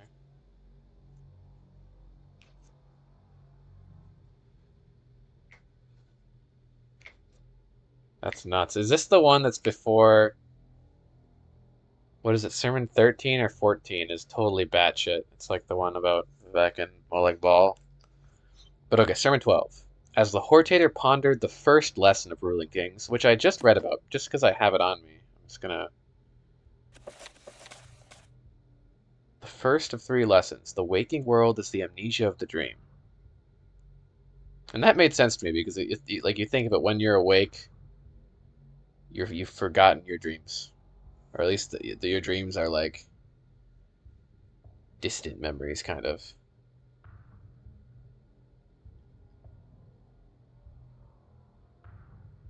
Things turn into nostalgia. Okay, don't abuse your power.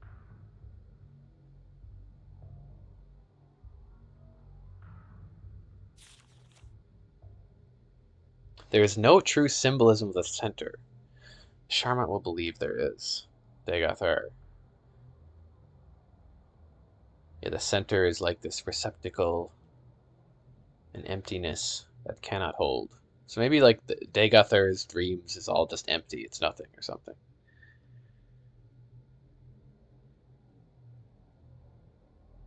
Hmm.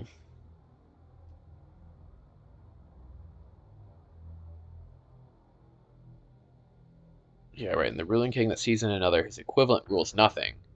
And apparently Dagoth the Sharmat, may be equal to the Nerevar Yadashi. Because the death of the Hortator is a diagram back to the waking world. That means the Hortator reincarnates the Nerevar, reincarnating into potentially me if I am the Nerevar. But the Sharmat is this double, and because you're not a ruling king, if there's an equal, maybe the Nerevar isn't a ruling king until the Sharmat's gone.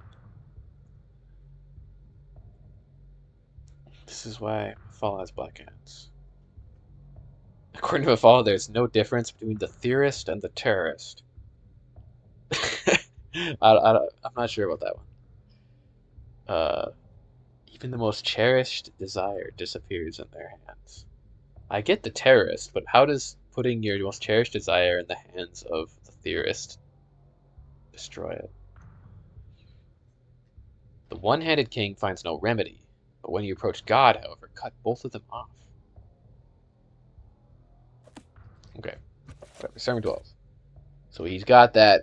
Now that we've got that understood completely. Totally.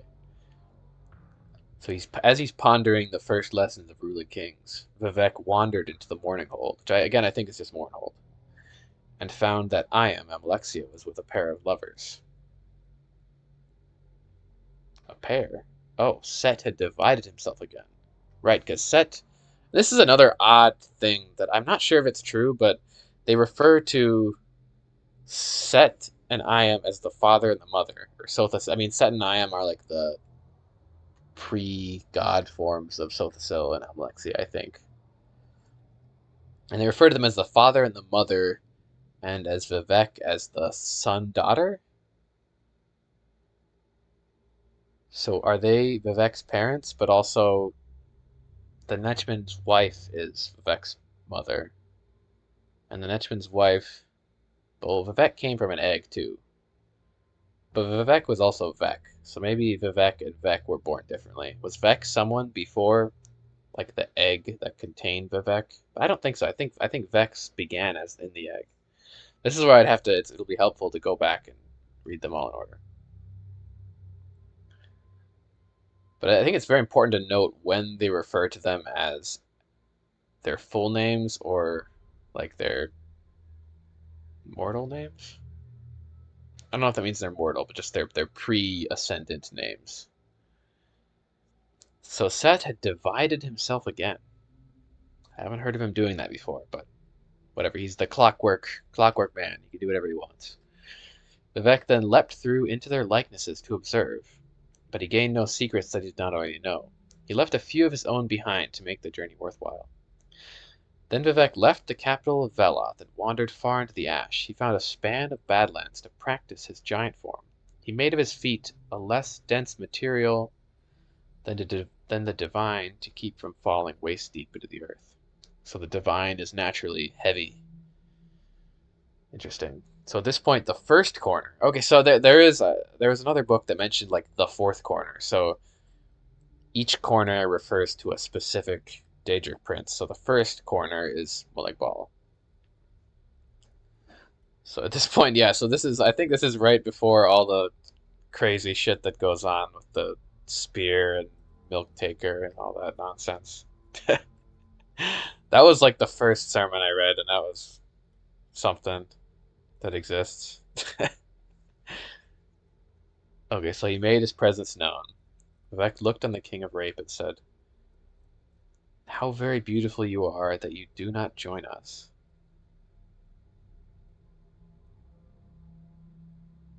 And Molag Bal crushed the warrior poet's feet, which were not invulnerable, and had legions cleave them off. Mighty fires from the beginning place. That's also referred to in the Anuad, were brought like nets to hold Vivek, and he let them. "I would prefer," he said, "some kind of ceremony if we are to be married." And the legions that took the feet were summoned again in order to begin a banquet. The pomegranate banquet. That's something else I've heard. Pomegranates sprang from the Badlands and tents were raised. A throng of Velothi mystics came, reading the passages of the severed feet. The passages of the severed feet? On the ground and weeping until the scriptures were wet. "We must love each other briefly," Vivek said, "if at all. I am needed to counsel the Hortator in more important matters, because the Dwamari high priests stir up trouble. You may have my head for an hour." Oh, yeah, right. And then he takes his head off. Molag Bal rose up and extended 6 arms to show his worth. They were decorated in runes of seduction and its reverse. What's the reverse of seduction? Like repellence? They were decorated in the annotated calendars of longer worlds. When he spoke, mating monsters fell out. "Where must it go?" he said. I told you, Vivek said. I am meant to be the teacher of the king of the earth. E altadun gartak padame. This is repeated many times. And padame, I think of padame like Anu and padame. I don't know altadun though.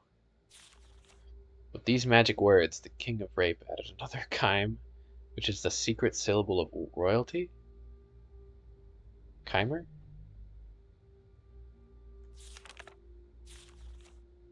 So Molag Bal said chime in addition to these.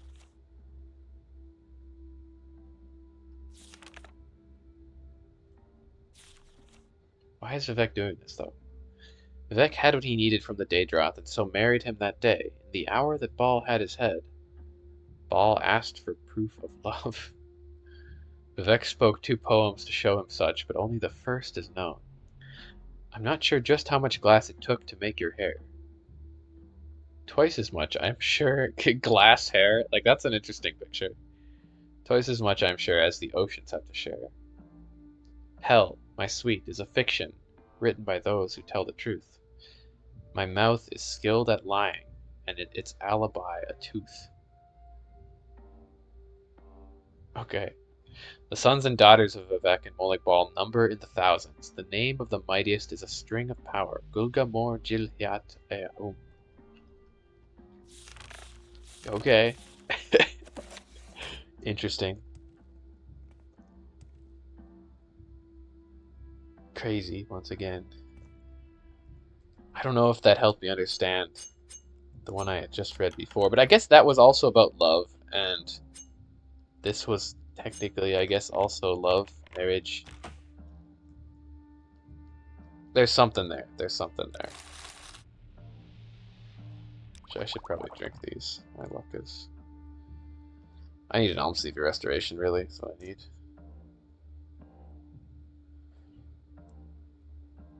Praise Almsleeve. Where did that other restore luck go? Well, I don't really need it, actually. Save it for later. Ow.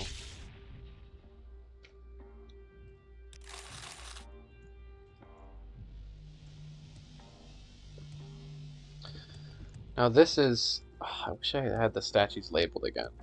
I think this is Malakath.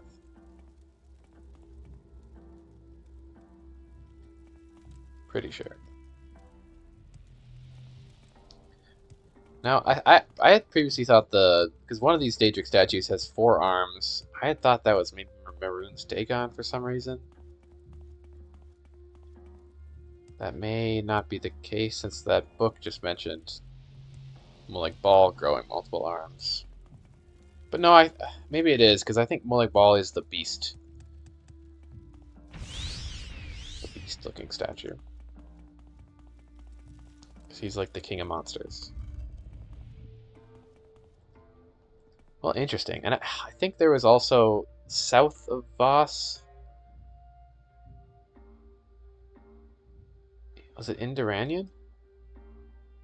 I guess I've already been here. Apparently this is like the home of Maroon's Dagon worshippers. I guess I've already been there though.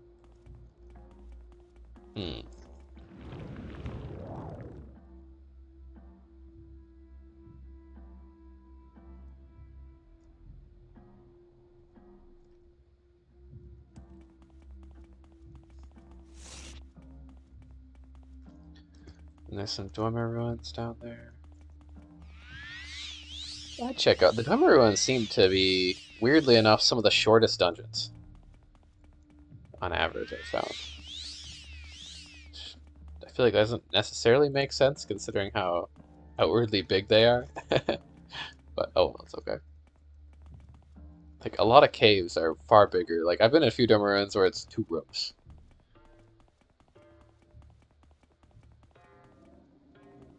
Oh, this was not the place to go. Let's leave that out. But okay, I'll clear out the Dwemer ruins, then I'll finish the little circle here, and then I'll go back.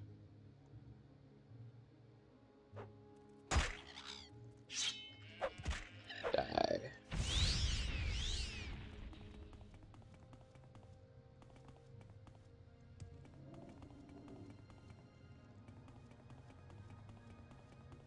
be cool to see the like remains of one of their airships or the insect ships that they're making. The Fund. Because I see all these cool schematics for like the Dwemer devices. Or I wonder, I mean, I feel like considering how important it is to the main quest, I feel like we'll probably see the Numinium. Like, I bet that's what's at the center of Red Mountain where Dagoth is. So maybe in there there'll be more Dwemer constructions. Oh.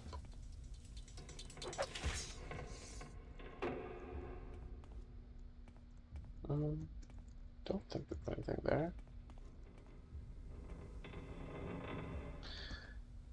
I wonder if this actually says anything. Is this just the same? It is the same, but what if it does say something?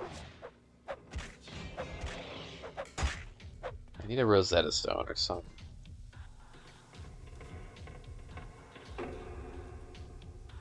Oh, look at the ceiling. It almost looks like there's writing on the ceiling. Maybe not, but like a little bit. Really faded.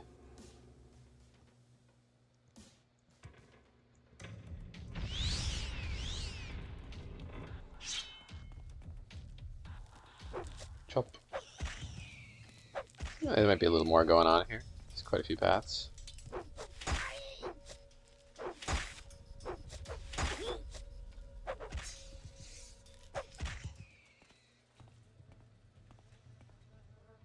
Adventurer. So sad. Ooh, Grandmaster Probe.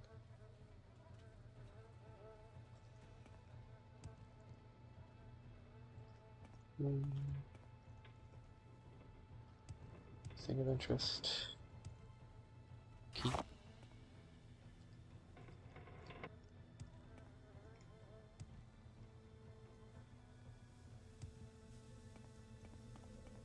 Where's the Dwemer music? It's not registering for this place.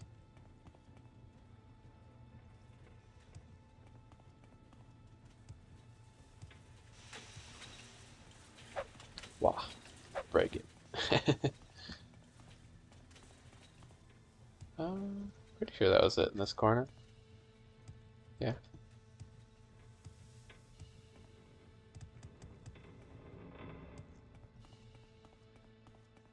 Okay, what's down here?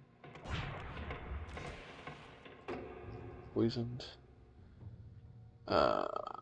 What's my cure spell called again? Oh yeah.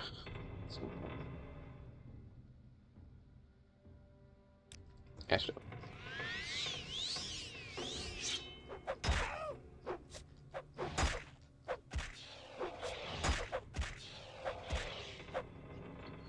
Chop, chop, chop. I just wonder. I think my brightness might be bugging out just a little bit. Gamma correction. That turns it up a little bit. I'll turn up the brightness just a bit. Sometimes I swear it switches, like without me doing anything. Today just feels darker than normal. Though now this feels a little too high. Whatever, I can turn it back.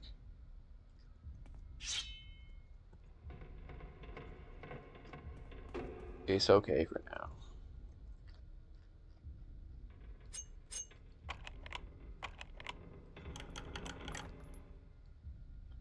I mean, those are worth a chunk of change.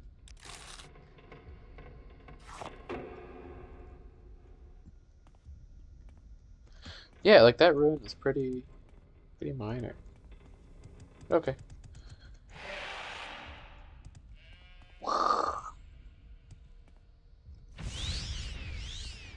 What's this place? Just an ancestral tomb? Yeah. Damn, lock level 100? Now I'm intrigued. Now I gotta do it. Oh, but I gotta sleep. Cliff Racer's gonna... Yeah. Come here, buddy. I wanna sleep. You got to die. Where's Fireball? Oh, I have no mana. Shoot.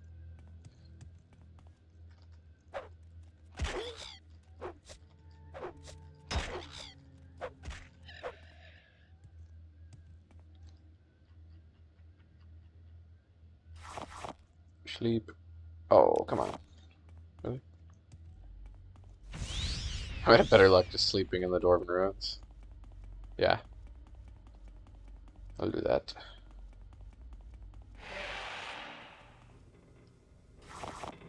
There we go.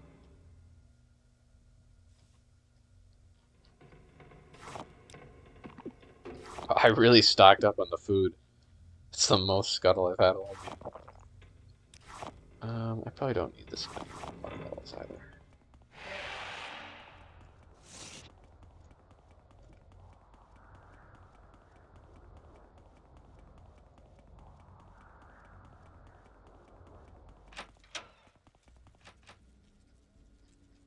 Okay. There we go. Secrets could be hiding behind such a powerful door. Which, I mean, part of me feels like, I feel like when you see a door like that, that's so heavily locked, there's probably some, maybe a puzzle where you have to find the key. But, oh well. I have the power of open sesame. Opens any doors. Just like in real life. Just say open sesame in front of the door, it'll open. Trust me, that one. Secret hack. I learned it from Popeye.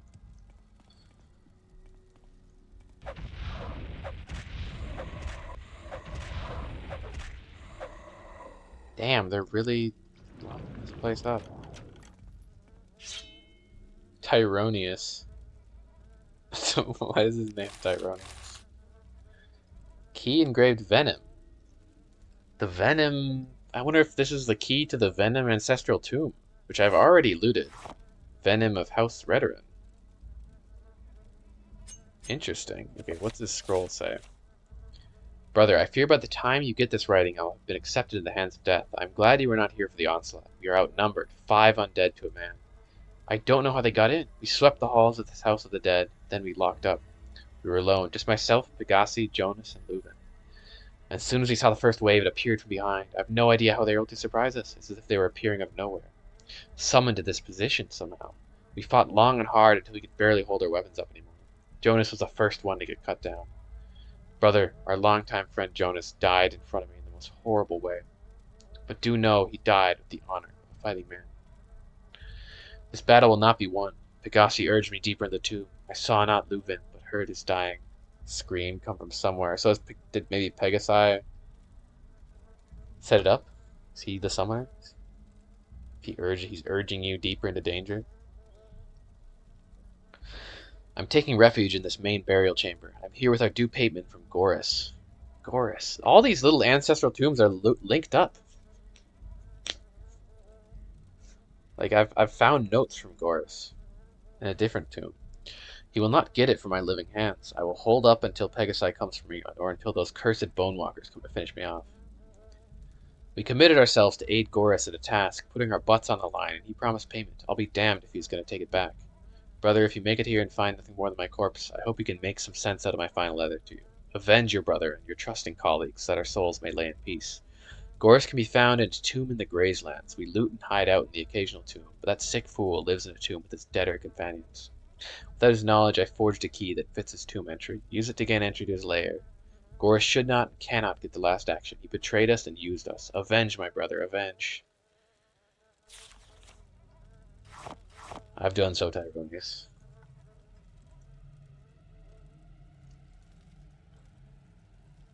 Goris is dead. He shares the same fate as you. Well, his fate was at the hands of my sword. That's pretty cool, though. I like that, like connecting the tombs together, even though, I mean, he gives no direction. I guess he says it's in the Grayslands. It was like around here somewhere.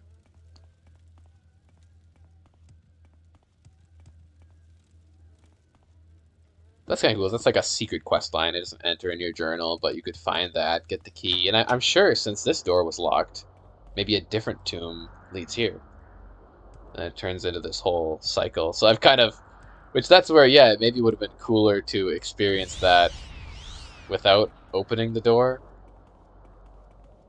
and finding the keys and like puzzling together where to go. Um, but oh well, that's okay.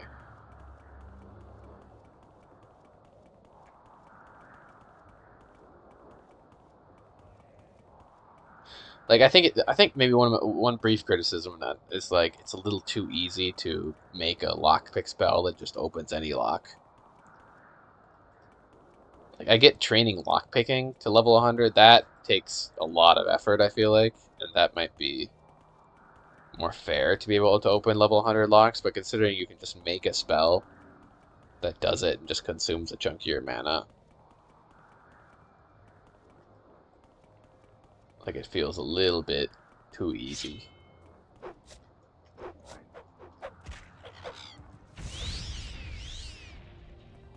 Okay, die. Okay, this is mine. I'm not gonna check it out. But... Bensamy. Candles. 6 tile space? Yeah, actually. Ah, these guys. They're scary. This is what I was talking about when I meant the scary. Yeah, oh my god, they crank down your health bar. I might be dead. Should heal. Jesus Christ. It's fortify health. Run! Ah. Okay. No messing around with this guy. Are they ash ghouls? Yeah. Even with the magic resistance from Savior's Hide, they're still scary. Oh, damn. I kind of choked that, though. I can do better.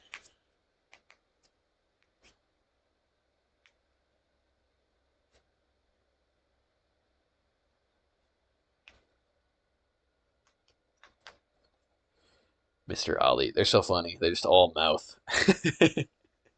Like half their body is a jaw. Like imagine that. Imagine if your mouth was most of you. That'd be so weird. I feel like you'd just be really hungry. Oh my God. Am I fucked? Hopefully not.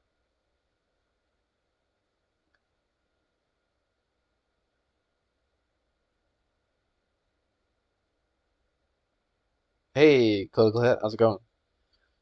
You mean like Mawile? Is that a reference to something? Sometimes I'm out of loop on a lot of things. Like the Alits, those jaw monsters. Yeah, they're all Ma. Oh God. Okay. I just gotta chug all my potions here. Oh, the Pokemon Mawile. Okay, okay, okay. I do know some Pokemon. I know old Pokemon. I don't know any new Pokemon. I should look them up actually. That's a, but yeah, that's a good example. I feel like my knowledge of Pokemon extends to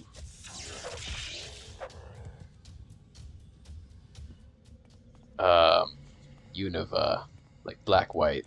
So that's pretty old now.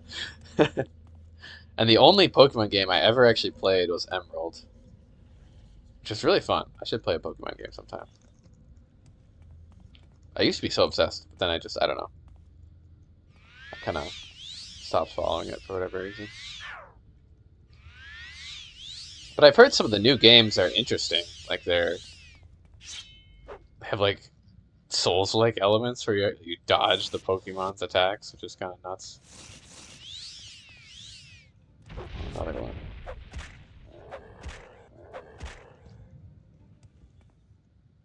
I want to look up a picture of this Pokemon. Sounds funny. 90% mouth is crazy.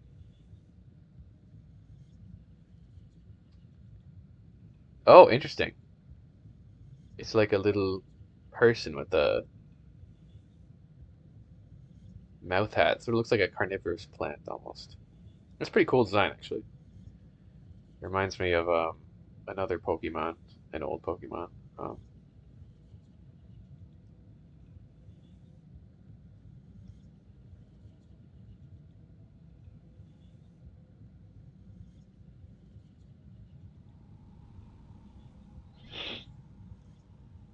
Shed Ninja. I know Shed Ninja. And melodic sounds vaguely familiar. I'm assuming she's like related to music.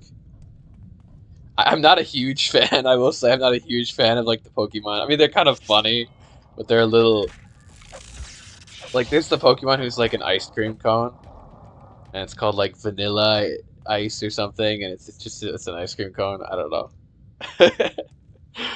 I like the ones that are a little more don't feel like they just took like an object from humans and turned it into a Pokemon.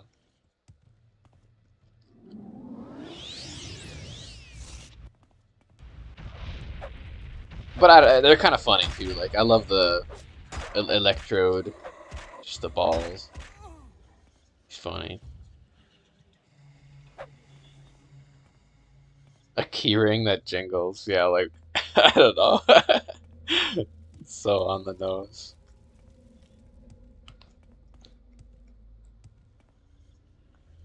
But I mean, I don't, some of them are interesting. Like there's the mag, Magnetite or something. Like that one's a pretty weird Pokemon in the sense that it's like a human magnet. Yeah, more bells. I think they're decorative. They show up at all of these 6 health bases. They don't feel that special anymore. Yeah, yeah. I'll stick me with my favorite Pokemon is Cyndaquil and Typhlosion. That whole evolutionary chain. He's great. Like those are the kind of Pokemon like cool design, unique, doesn't feel super derivative.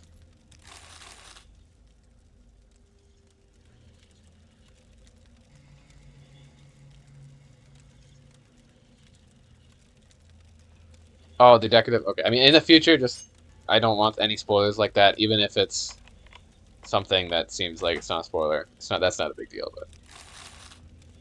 but I suppose that's good to know. That's kind of what I had figured out. I tried for the first bells I found. I probably tried ringing them for about half an hour, and I was like analyzing the. I was analyzing all the like the placements of the candles. There were like some of these slots had ash statues in them, some of them didn't. I was losing my mind over it. But it was also because there was like a part of the cave where you could like see there was rocks blocking off like more of the cave that I couldn't get to. So I was thinking, oh, I must have to ring the bells and it'll open up a secret passageway. But alas, I guess they're decorative, and that's what I had thought.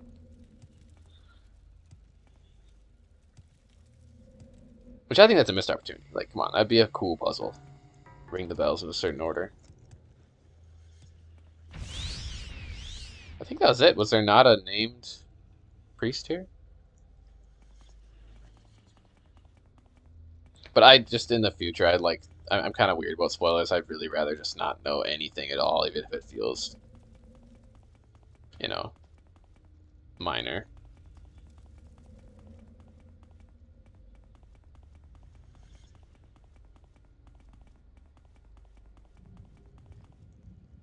But it's not. That's yeah. And I've hardly gotten. I've had like one somewhat annoying spoiler in like all the time I've been streaming, so it's not that bad. Most people are really great. Yeah, I guess that was just a little 6 house base. Didn't seem like there was anything too special.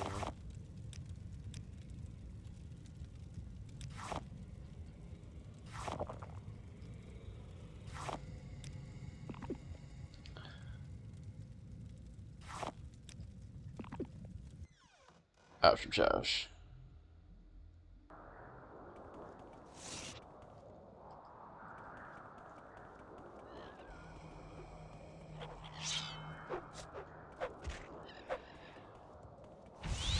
But at the same time, going back to Pokemon, I can understand how they'd get a bit desperate for new Pokemon ideas, just considering how long they've been making them.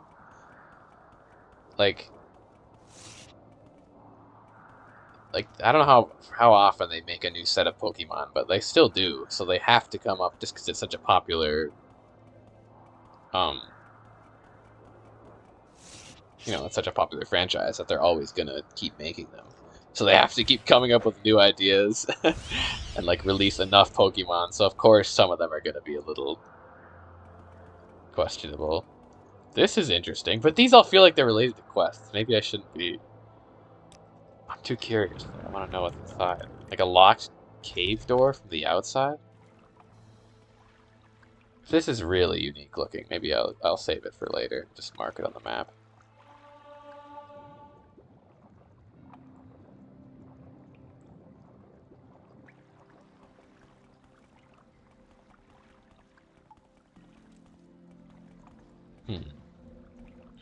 This does seem uniquely designed, at least.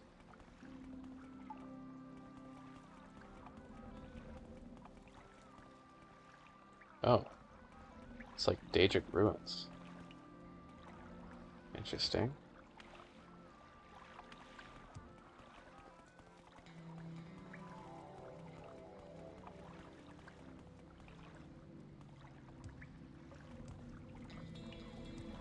So you can go down to the water. So that leads somewhere else.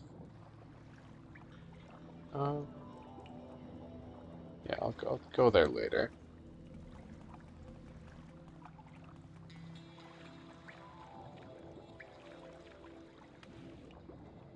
I don't know, this feels like could be important, but I'm too curious. Too curious. And like I said, Morrowind accounts for exploring in areas before you're supposed to.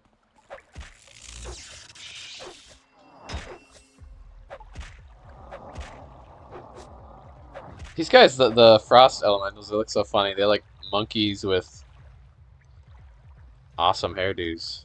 They got that kind of Josuke punk hairstyle. Now, does this... No. Just a little pond.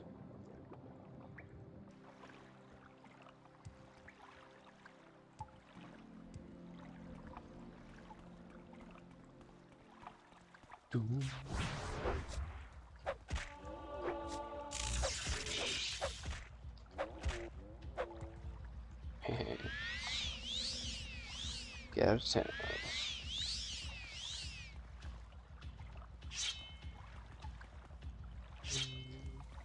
I'm trying to use my sword as much as possible, even though it doesn't do quite as much damage as the axe, just because I want to level up the skill. These guys have pretty scary lightning attacks, actually.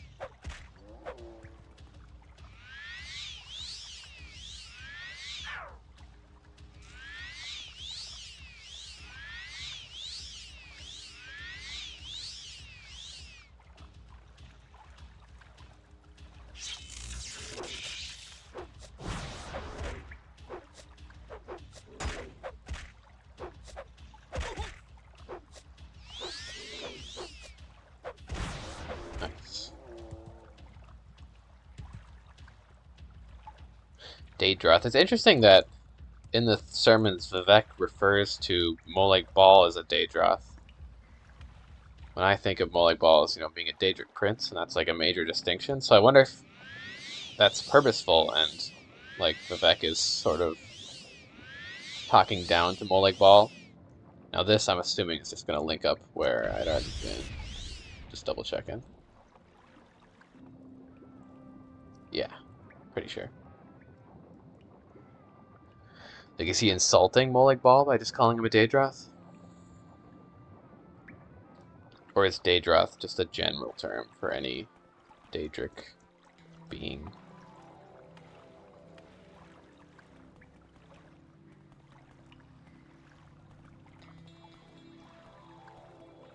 I like these globes.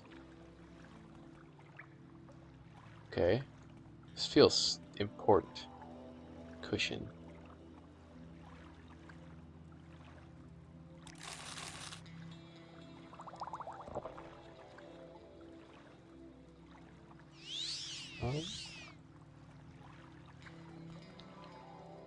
It's a comfortable spot. Like, this is where... Sit down. Oh, enemies are nearby? Where are they?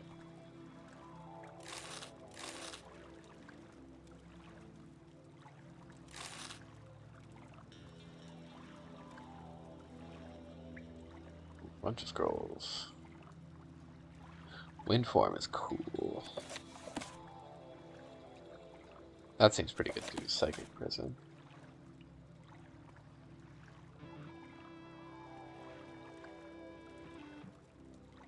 Bunch of liquor, very important. This plant is cute too. I want to sit down. Oh, there I can. Ah, yes.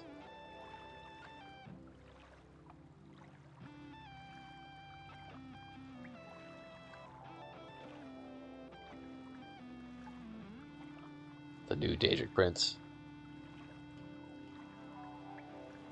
would be my realm of power. Probably like obsession or something.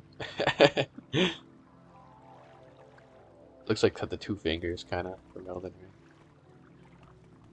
That's a nice little throne. This feels so quest related. I think I shouldn't have come here, but I'm sure that'll be relevant later on.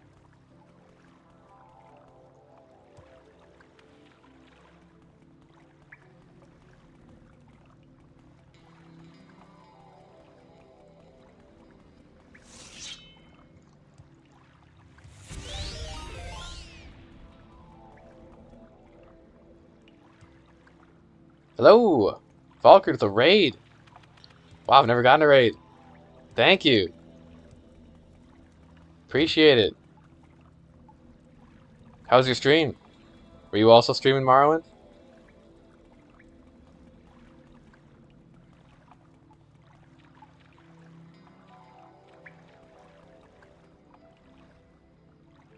Heck yeah. Yeah, you as well.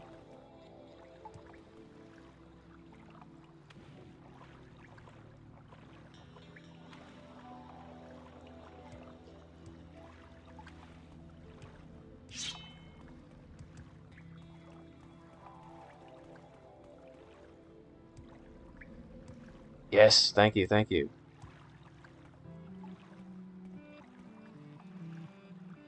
Wait, I totally went. Okay, going this way.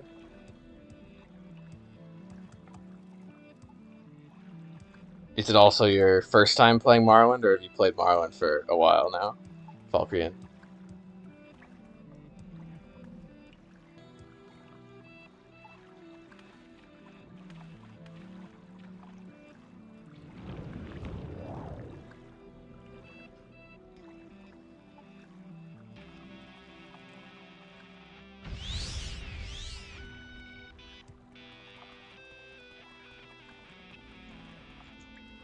Oh, it's fantastic. I'm so deep into it. Oh, I'm going the wrong way. See, okay, I'm supposed to go this way. I've played for like probably about 100 hours now. Or no, more than that, like 150 hours maybe. But yeah, it's super fun.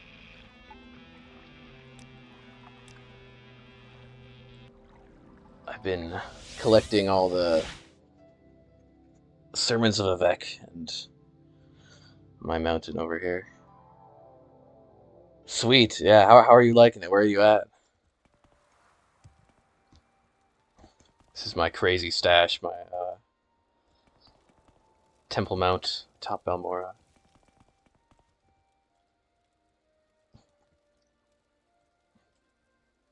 And I think I progressed pretty far now. I've done most of the Mages Guild, Thieves Guild, and Redern quest lines, and I don't know how far I'm on in the main quest, but I've made some progress for sure. Yeah, me too. I'm also the Mages Guild quest line is really interesting, I think. Oh, thanks for the follow. Oh, I totally missed who that was, but thank you. Much appreciated. Yeah, I mean, who even needs to be? Well, I'm not even going to say anything if you haven't gotten there that far, but who cares about a prophecy, right? You can do whatever you want. Okay, so we got Sermon 11 here. Oh, I'm going to need to adjust it all. Too many books.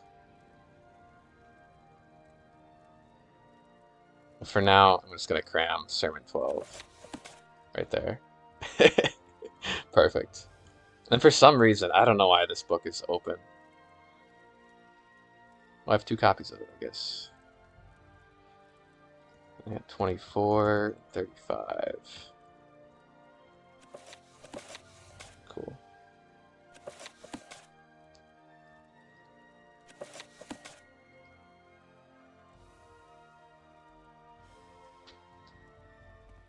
Follow House Telvanni lifestyle, be happy.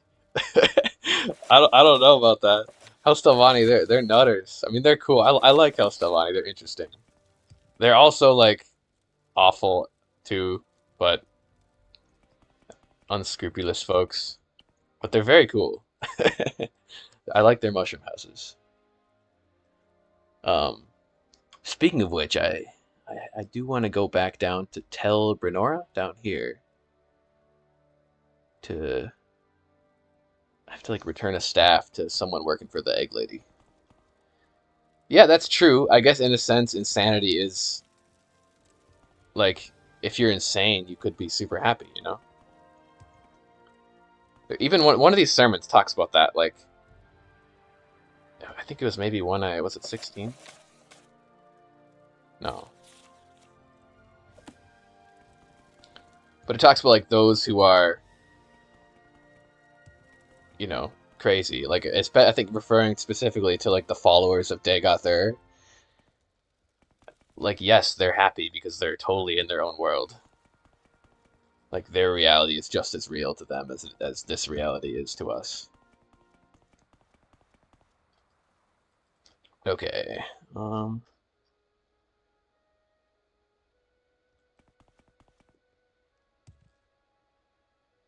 Oh, like, there's one more. I want to see if I. There's the staff that I wanted to return. I think I might have left it up here.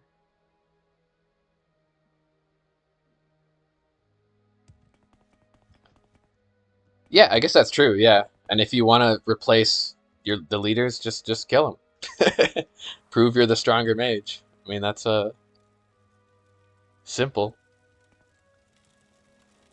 I have way too much junk. I swear there's a staff that I stole for a quest. And I either got rid of it or set it down somewhere. I mean, oh well. I can go back in my VODs and look for it later. Hey, I got this staff too. It's in some random ruin. It's really cool looking. It's a totally unique staff. I don't think it's very good. I mean, it's kind of good. Casts resist magicka. It's also worth $75,000, but it's unique looking. Oh, and this skull crusher. That was super cool. That's actually a good weapon. 60 damage. So slow though. Okay, maybe when I finish leveling Longblade, I'll consider using a blunt weapon. It's a collector's item at least.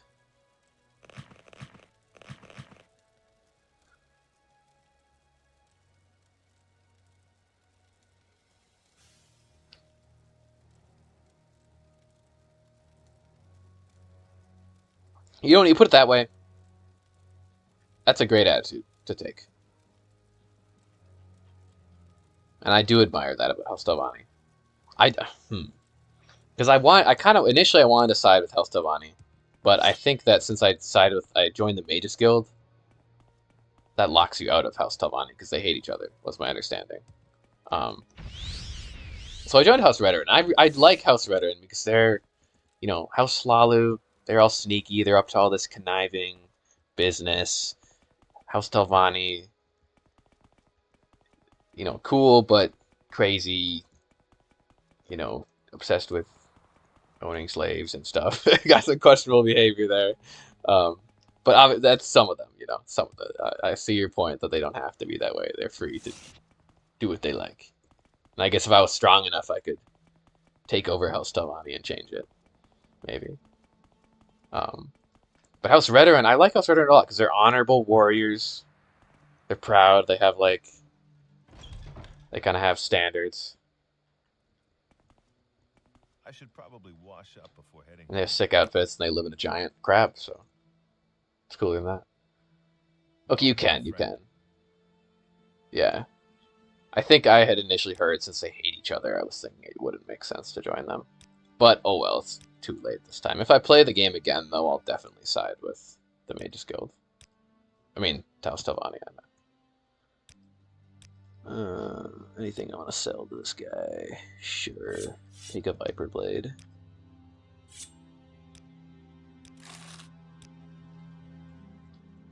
I've got my pile of repair hammers here. Because I've totally broken the economy, like, infinite money.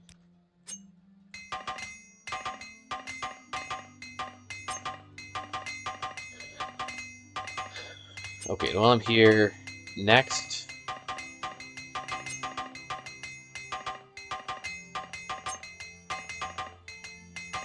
I think what I want to do next.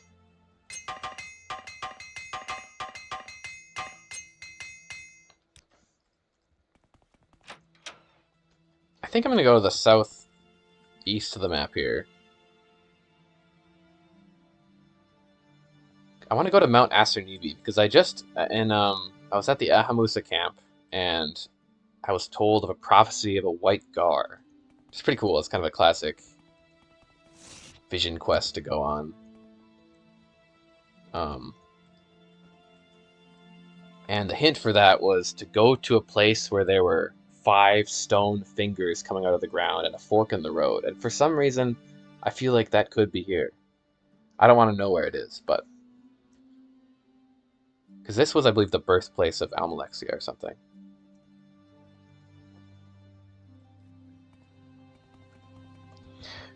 Yeah, I just hadn't been over to that side of the map. Like, I was probably on this side of the map for about 80 hours before I went to this side of the map. Just because I'm kind of, I don't know, I play really slow. And I think I had, even just role-playing wise, I felt like, oh, I joined the Mages Guild, I'm not going to do Telvanni. So let's see here. Not too many, I'm running a few, like I have, what are the main mods I have? I think go to the back and then. Like I have all the code patches and just the mod that lets you see further away. And then I installed the mainland mod. I haven't gone to the mainland yet. I will sometime. I'm very excited to do that. I don't know if I'll be as thorough in the mainland as I have been on Vardenfell. But I wanted to keep it pretty vanilla. I have like a music mod that adds some music tracks. Other than that, not a ton, I don't think. Now, are there any quests here that I want to turn in? I've also got this statue of Boethia that I should check on. That's probably done now. Forking trail where the rocks grow from the earth like fingers on a hand. Yeah, the white gar.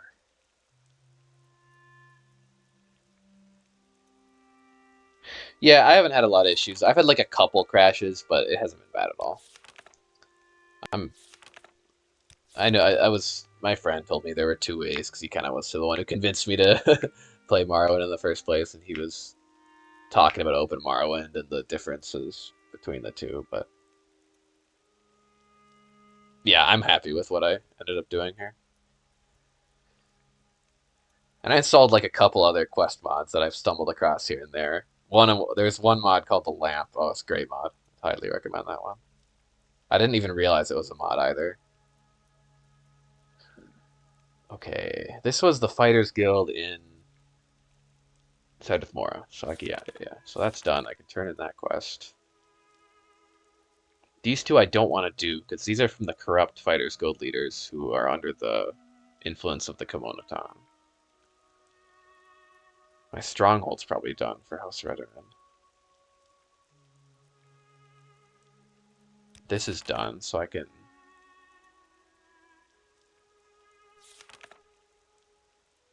Oh, I have to speak to the Wise Woman again before I talk to the Mages Guild leader. It's okay. I cured her. I don't really remember. She's probably the from the temple in... Where would that temple be? Maybe Sadrith Mora? I'm not entirely sure. And then... I swear I stole this staff, but maybe I... I'm just going to try stealing the staff one more time. Maybe I had to reload or something, because I assumed I would just have the staff, but the staff disappeared. Okay, I got that too. Yeah. Okay. So before I go there, I'm just going to quick go to the Telvanni vaults again and check about that staff. And I haven't done this the whole game, but I realized that, oh, you can fast travel through Vivek. Wow, what a novelty.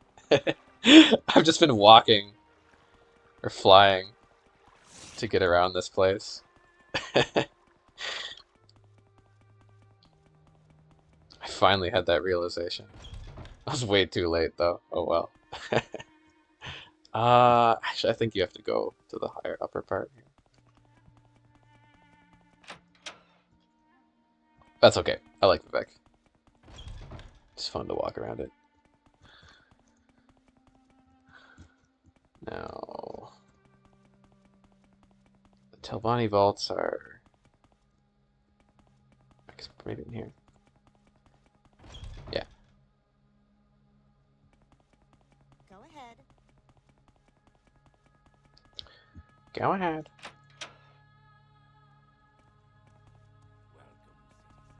Okay, let's see here. Yeah, like I've been here. I totally stole it. Oh, this was the... Yeah, this is kind of fun. It teleports you into that trap. There's like a trap in that other room. No, I have been here. So I did take it. Where did I put it? I wonder if I sold it absentmindedly. Whatever, I'll look back at my VODs. I'm sure it's somewhere.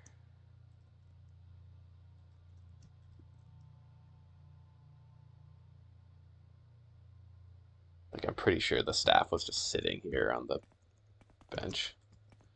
Yeah, oh well. That's okay. Yes, citizen. I've tracked down like an important quest item that I've sold before. Buddy. Okay.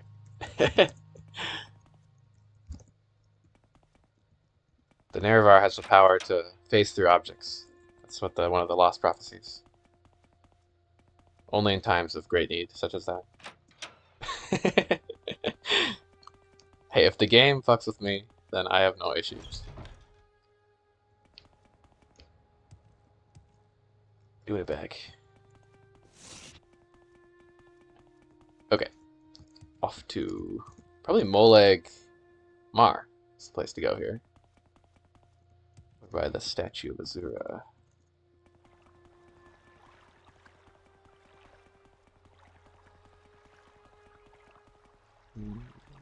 This way.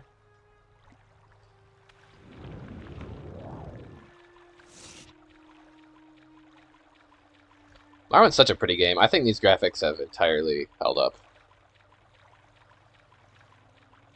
Like, I know, yeah, with Open Morrowind 2, you could make the game look a lot better, like, objectively or whatever on that, you know? I'm not really one to say that, oh, a game's more realistic looking, so it's better looking. Like, I think art style is... Like, they were really creative with their designs here, that it doesn't feel... To me, it just looks good. I guess I did get a mod that made the body textures look a little smoother, but that's about it. That's pretty minor. So, okay. I could go to Tel Bernard to... Because I have a quest to kill the leader, don't I? Terraina Dalen.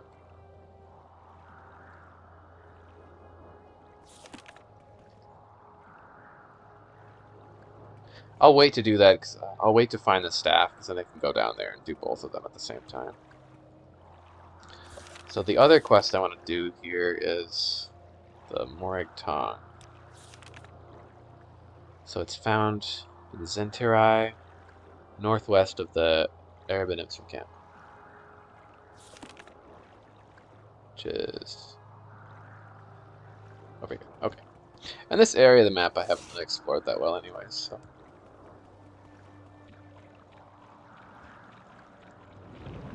Look, it's the Morrowind. The Morrowind's blowing. Totally. That's my favorite part of the game, when they said, when they could feel the Morrowind on their back, leading them onwards.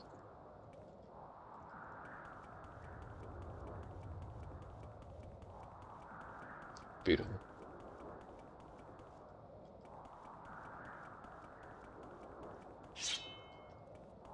Hello. Frost Monarch. Thanks. Spiky fellow.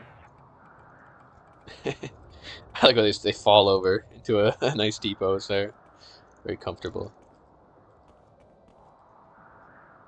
And then over here, right, those are some dwarven ruins, and that's, yeah, Holomion, the distant priests all hanging out.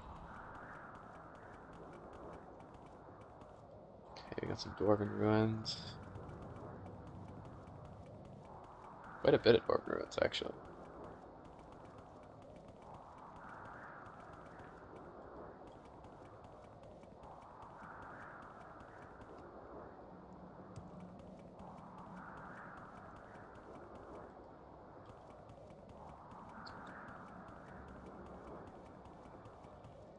Oh yeah, I check out these sort of ruins. They're usually pretty short, on average, I've found. Nature dams.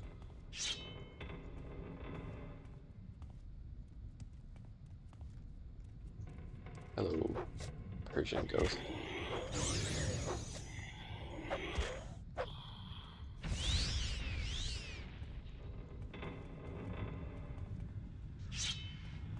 These maybe look a little more substantial. Oh yeah, there's a lot more going on. So, lots of different ones.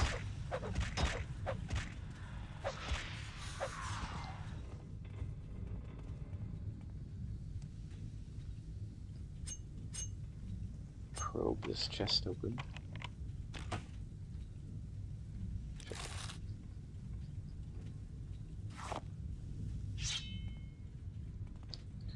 Okay, so you can go down there. There's probably a way down there.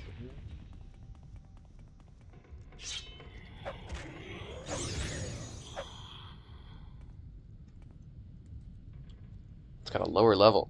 Yeah, this is an actual dungeon.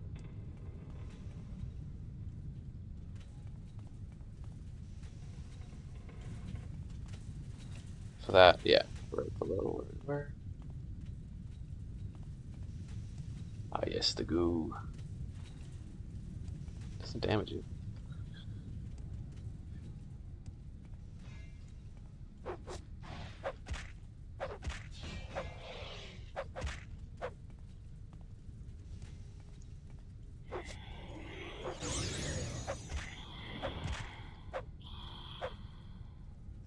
Ah.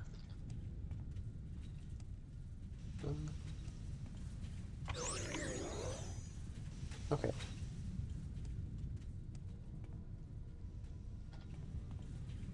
Some well-built machinery. Still run it for all these many years.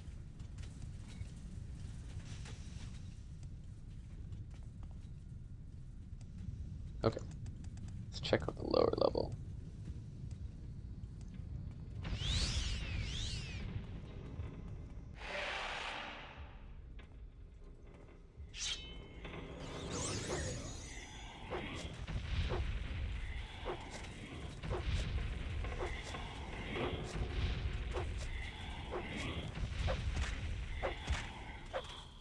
I should equip that. I have like a ring that restores my stamina. Is that one I put on my hotkey? No. Which I guess there's... No, that's not space for hotkey.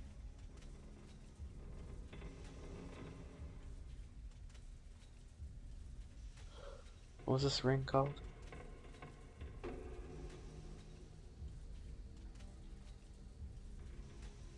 Yeah, the exquisite ring. There we go.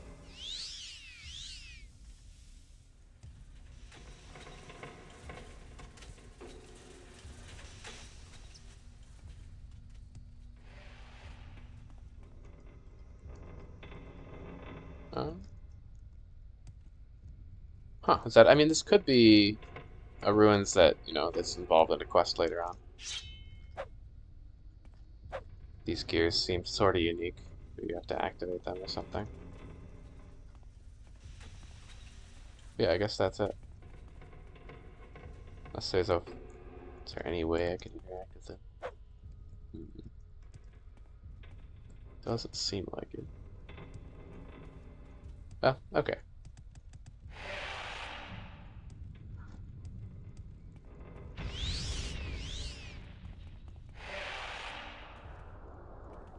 Neat. Time to sleep. Not that long.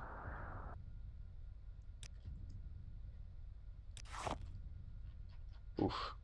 Dehydrated.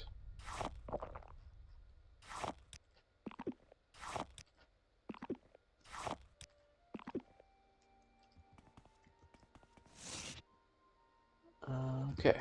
Yeah, so let's check this mountain out again. If this is the White Gar, I'm gonna be so excited. I feel like it's probably not since it's so far away from where I got the quest, but that was just the first place that came to mind. Where I specifically remember there being like fingers coming out of the ground.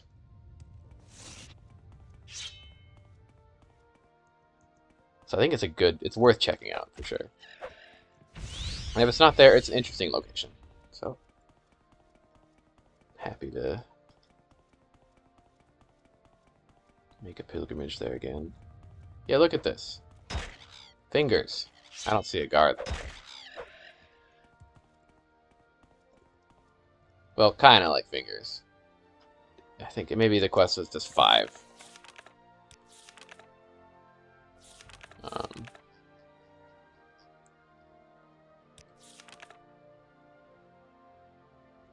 Rocks grow from the earth like fingers on a hand. Kinda. Yeah, the birthplace of Amalexia.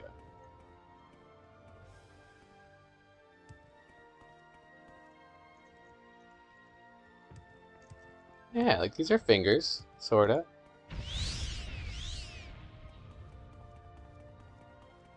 This feels like maybe important in the temple questline later. I'm also working on the temple.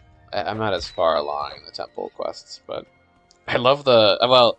I don't know if I necessarily believe in the Tribunal religion, but it's a very interesting religion. So I'm excited to do more of that too. Learn more about it. Let's take a brief gander around, like maybe the Gar spawns in the nearby area. Probably not though. And I just think this is so far away from where I got the quest. Like, why would it be over here? We got Shrek. What's this? Dobdilla. Crystal Cave? Yeah, whatever. I'll go there if I have a reason to later.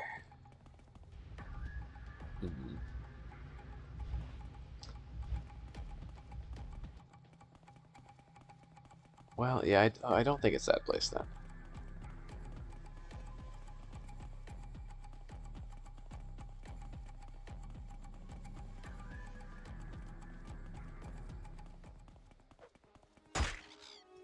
That's kind of like taken literally, where rocks are coming out of the earth like fingers. That could be anywhere. Not anywhere, but like there's a lot of stalagmites.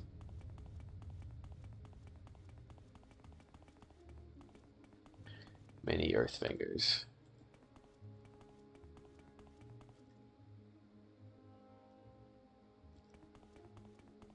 I haven't been to Mount Khan for a while. I'm just gonna check that out too. For some reason, when I first went there ages ago, I have like a teeny vague memory that there may have been something more interesting up there that I ran past because I was weak. Paw, soar through the sky.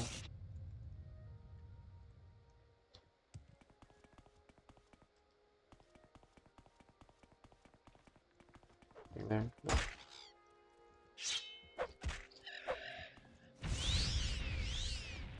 Die, Cliff Racer. Every time I kill a Cliff Racer, I feel joy.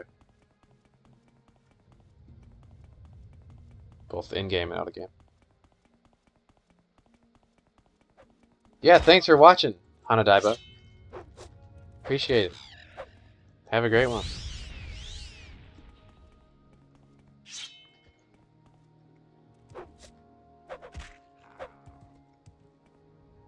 Okay, Mount Khan Cavern. Have I been here? I kind of don't think I have. Pretty sure I walked by it, but I never actually went here. Ooh. Looks strong. Is it a Flame Monarch or just a Fire? No, it's the normal one. Little overkill.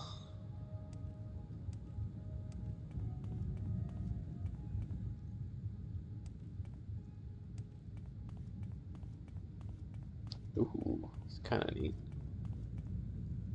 Pool of magic ice. Jump.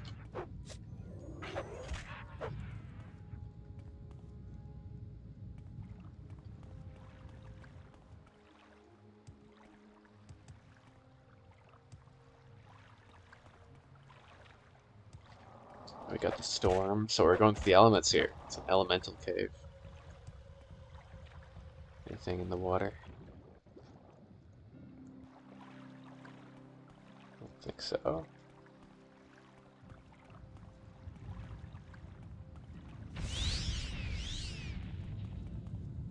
Ooh, look at this.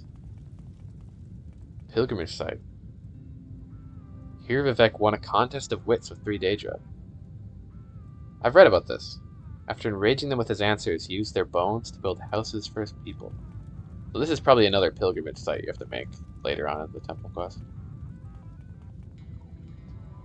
I found a few of these places.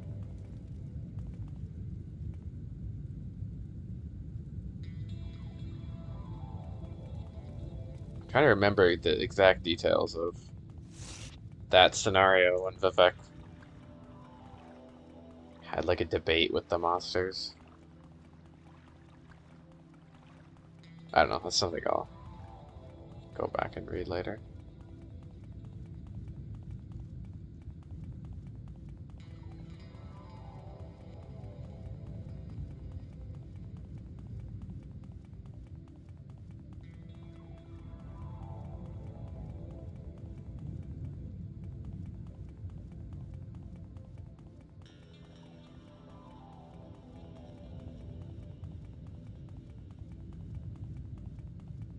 Okay. I guess now I'll head up to, yeah, the Arabanimsum camp. I think that's how you say that? Maybe not, but oh well.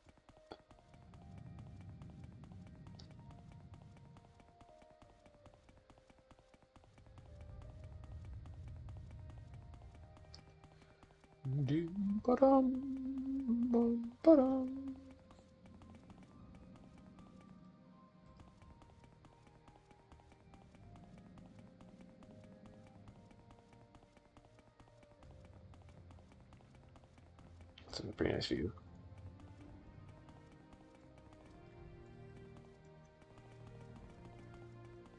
I suppose I could do this. So I figured out pretty recently. Except I suck at casting the spell.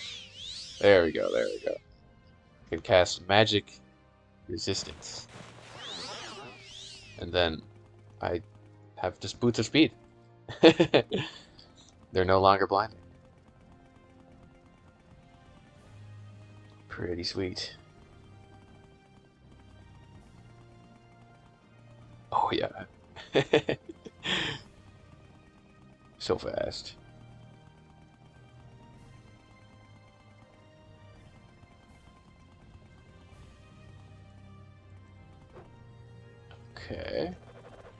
Ah.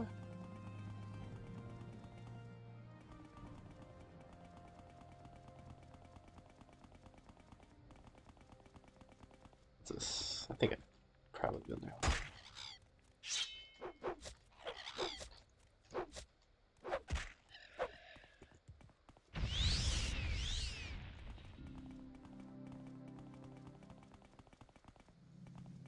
Yeah, okay, I haven't been here actually yet, so let's... I guess I don't really have a reason to go here, but, so let's talk to him anyways. Except I want to kill you without dash methods. Be very careful of it. There you go.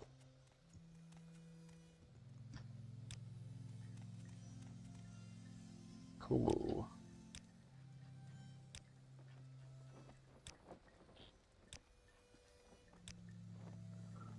All Outlanders are looking for the old, deep elf places. Have you heard of Nicardums? I just went there. It was a very ordinary ruin. Unless I missed something. Deep elves. Yeah, I guess the deep elves, the dweller. Mabragash, the wise woman who left us and our rules. She steals a man's vital essence to make herself a powerful sorcerer. Her camp is to the west along with the lava. Ooh.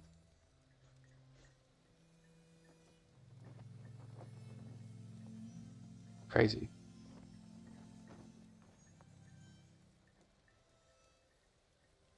This is...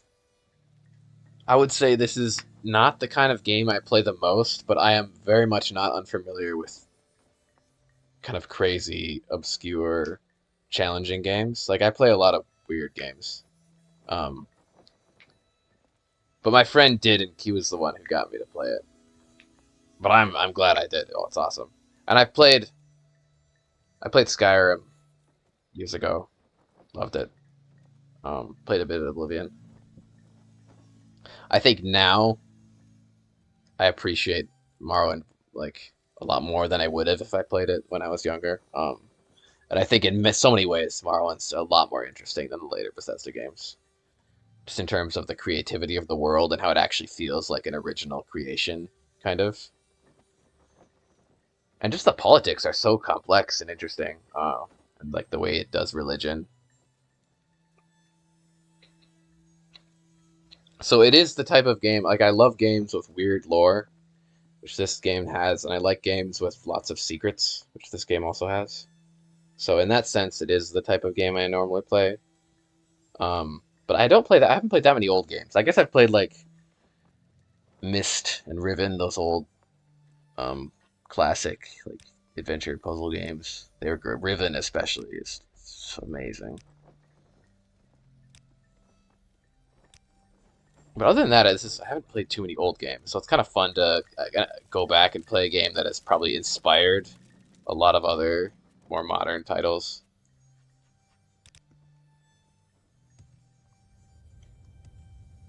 But it also like holds up. Please go ahead, Outlander. I'm listening. No, I would not be isekai'd here. Hell no. I think There is someone watching. I think I'd probably last a day, and then someone would like murder me and Please join me. take all my shit or sell me into slavery or something. Southeast of Arab Benimsum camp is an old stone place called Tusanend. That's where we send Outlanders when you're tired of listening to that? I wonder if it's a Daedric ruin? No, I'm sorry. Here's 100 gold. There we go. Sharing is good. What do you think about me now? No. That's okay. That's fair. Like, I kind of get their hatred of Outlanders because the Empire is just coming in and practically colonizing Morrowind, and like taking over their culture, kind of. So in that sense, I kind of understand the hatred of Outlanders, and even some of Dagothers, and like the Sixth House, his ideas are understandable. I think their execution is far too evil and insane. But I think he's also Dagathir is also insane. Like he took way too much power from the Numidium. Though I haven't met him yet. He did invite me to go have a chat. Apparently I will. I will honor the house unmourned, the sixth house. Which also, and I don't want to know this for sure, but apparently the sixth house and the house unmourned, maybe not the sixth house, but the titles like the house unmourned could also apply to the Dwemer.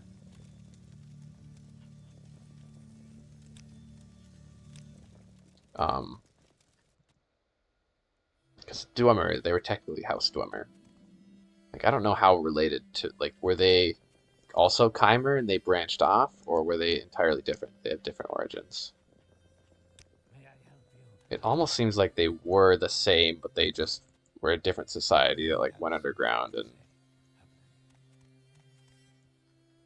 were really smart. Developed all this technology. But I don't want any spoilers on that stuff.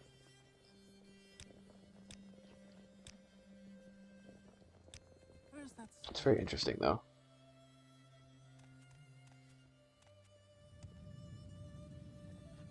Hirend. May I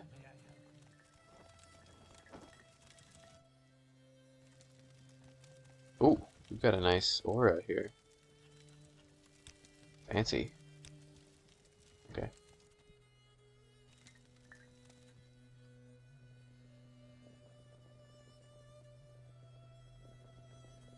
Walk with virtue, Outlander.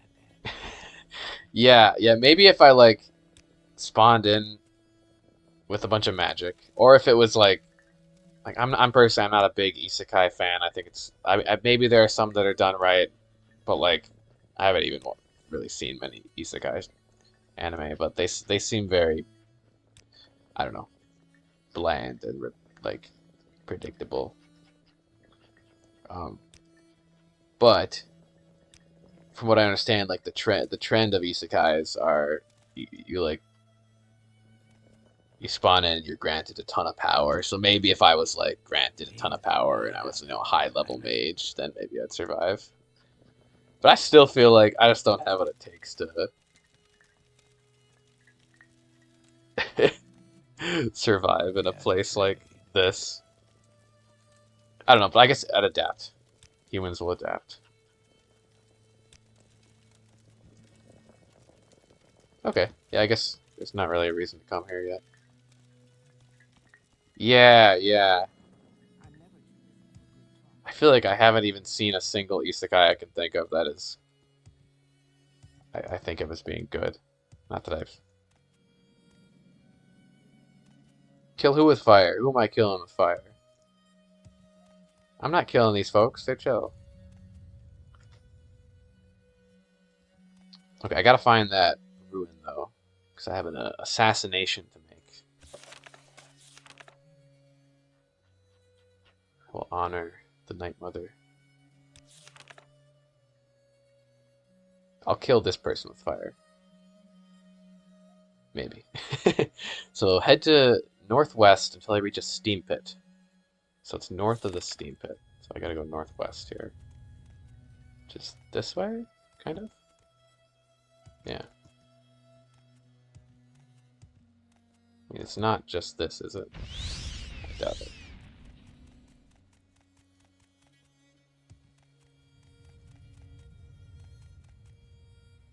No.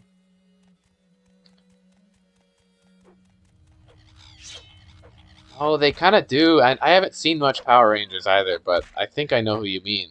Yeah.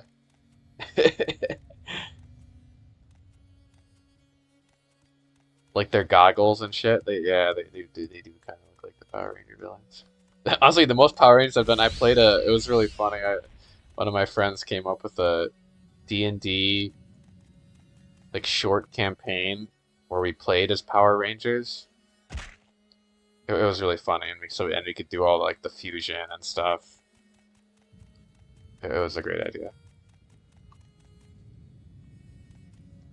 Okay, to the steam pit. Then go north. Yeah, alchemy and enchanting. Yeah, which I haven't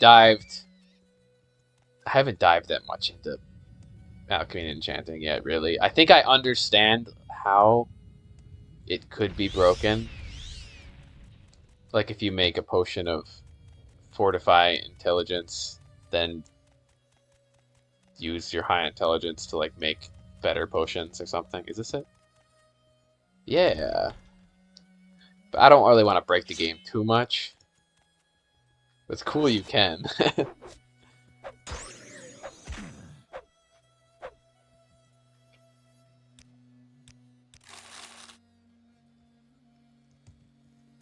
Because I'm assuming, yeah, you could just make some super powerful potion that, like, triples your damage or something. I don't know.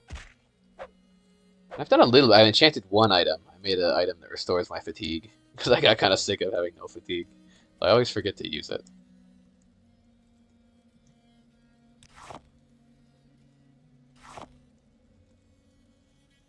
Yeah, maybe if you had like the meta knowledge, if you spawned into Morrowind exactly as it was in the game, and you had the meta knowledge of like where all the good shit was, maybe then you could, um, you could survive well.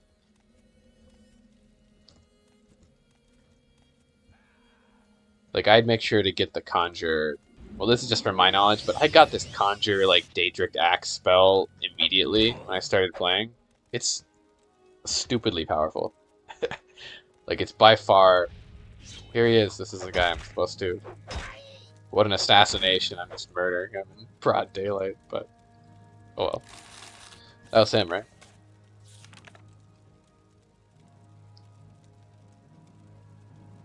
Drink so much moonshine that it raises your power, so when you attack something, it crashes the game. That's funny. Yeah, I gotta get on the skooma. That's the real. No, Sarain Sadus. Not this guy.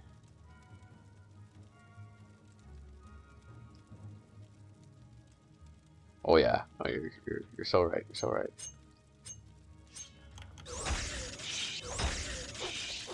Ooh, yeah.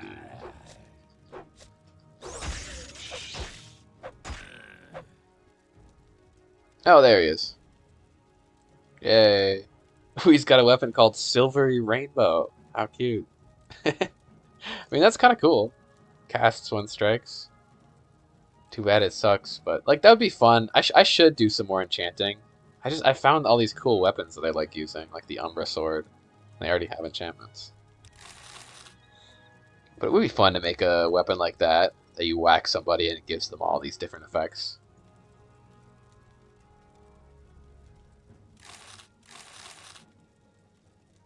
What I need to do though, is I'm assuming I want to make more constant effect enchantments, like enchant my armor with constant effect. But when I tried doing it, like I couldn't, I didn't have the option to turn into constant effect. So my guess is that like the soul gem I was using maybe wasn't powerful enough. I'm not really sure, but I'm pretty sure you can make constant effect enchantments. Because that seems the best. Like if you just have a constant effect.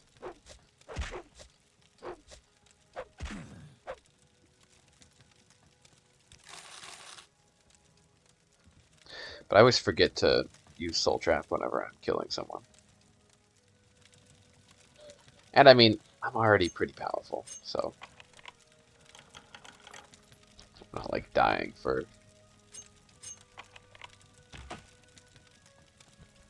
Oh, very much so. I've read every book I've come across, so a lot. Yeah, I think the lore is really interesting.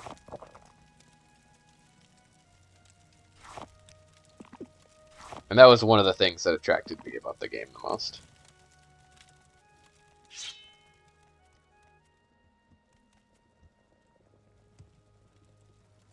I wouldn't say I know, like my knowledge of the Elder Scrolls lore comes entirely from just reading Morrowind books, so I wouldn't say I'm like a source of lore knowledge necessarily. I've just been doing my best to put it together. But it's a lot of fun. I think it's interesting lore that's well written.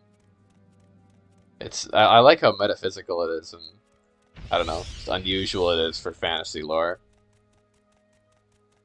I've heard when I finish the game, I want to read. I've heard Michael Kirkbride wrote. It's called Coda, I think. It's like a story of the Elder Scrolls lore 1,000 years in the future or something. The walking Wikipedia. I don't know about that. Sure, sure. The Andis Ancestral Tomb. Ah, sure, I'll check them out. Sometimes I find some really neat stuff in these random tombs.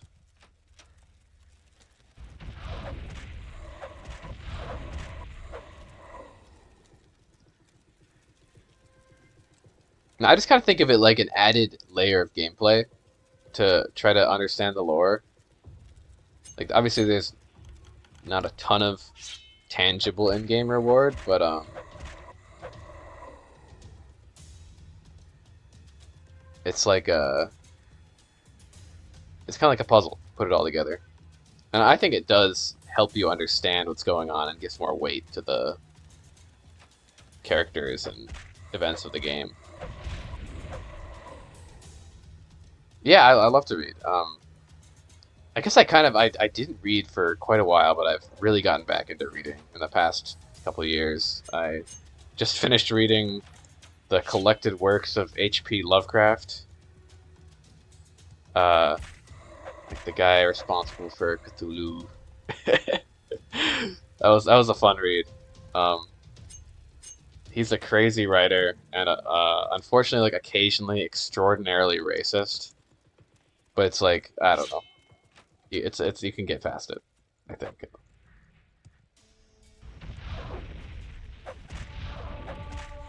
Okay, how about you? Do you have any book recommendations? Any favorites?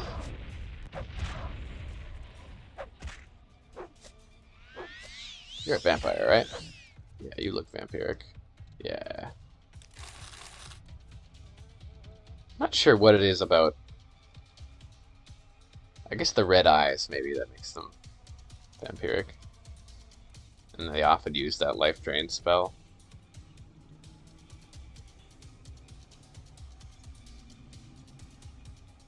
Oh, yeah, yeah, okay. Is it the Necronomicon? I mean, that might be what I've read. Mine's not leather bound, but super cool. Yeah, that's just what I read, like his collected works. Oh, Sermon 2. I already have it, though. I got excited. Yeah, the Netchman's wife. This one's interesting.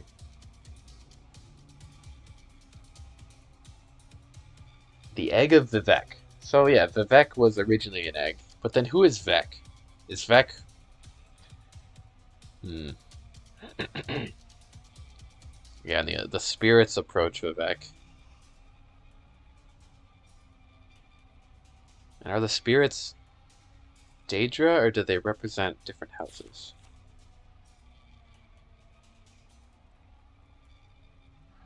Maybe you're Aedra or Daedra.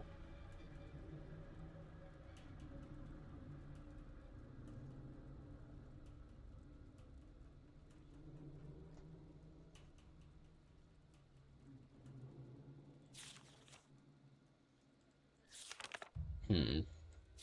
Yeah, the sixth spirit, the Black Hands will follow. So I think the spirits are Daedra here. Right.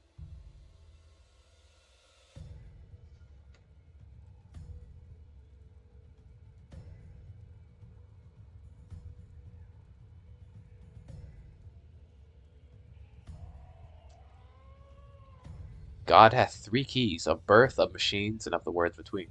That's got to be Almalexia, Sothasil, and Vivek, yeah.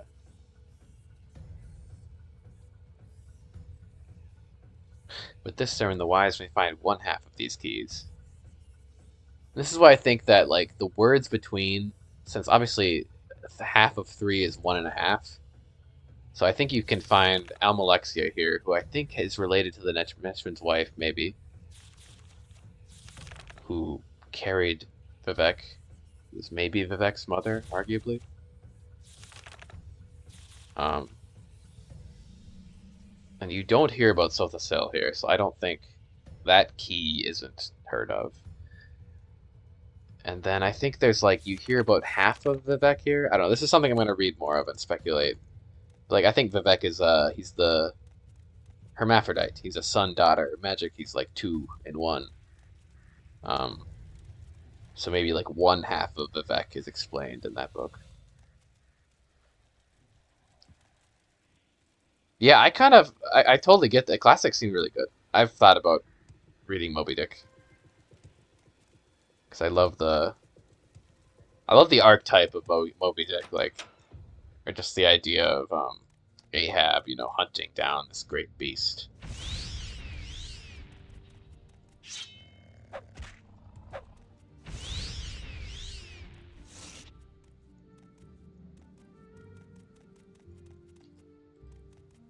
Yeah, and I don't want any spoilers on what the actual situation is until the end of the game. At the end of the when I finish it, then I'll freely discuss.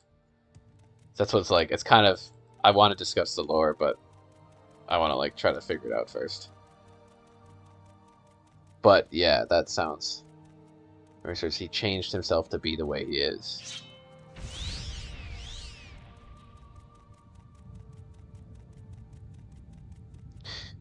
Yeah. I mean, I haven't met Vivek yet. Actually, it's kind of crazy. I've played for a long time. I've never met him, but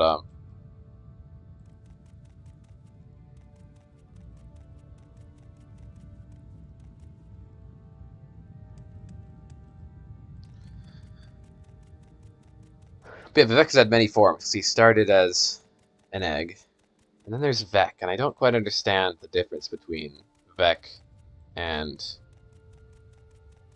Vivek yet. My understanding is that's like maybe before they ascended, before they used Kagranak's tools to become gods. Though obviously the sermons aren't mentioning Kagranak's tools because I think that's kind of something they're trying to hide. Like the way they ascended isn't. That's supposed to be kept secret because that proves that they're not really gods. They're stealing the power from another god. Yes, I will be doing both the expansions. Yeah, for sure.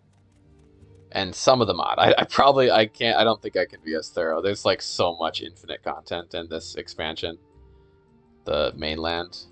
Like I think like the whole map isn't even showing here. I don't know, unless I get really into it. But I feel like that I might burn out if I do the whole mainland. But I would like to do the DLCs for sure. But I'll definitely see the sites in the mainland, and if I find a really cool quest, yeah, I'll do it.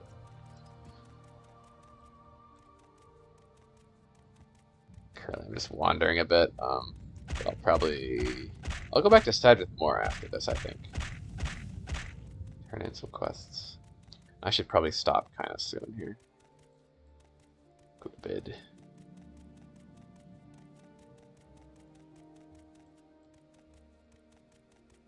Man,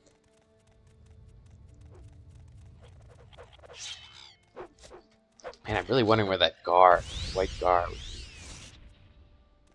Very intriguing quest.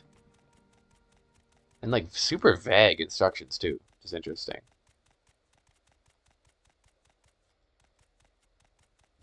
So there must be another like notable place where fingers come out of the ground and there's a forked path.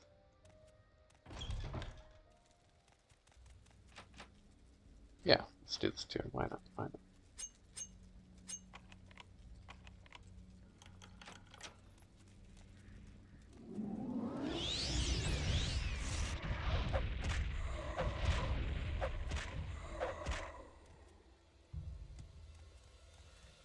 This axe just dices up foes. It's beautiful. Quick work. Oh, locked up. Oh, Discworld. Yeah, I've had my eye on Discworld too. That was literally one of the next books I was thinking of. Oh, I mean, it's a big series, so I'm not 100% sure. It's between that and The Wheel of Time, probably. And maybe, what's that book series called? Solar... What's it called? It's like a famous kind of maybe you call it weird fiction, or it's like a creative fantasy world from the 80s.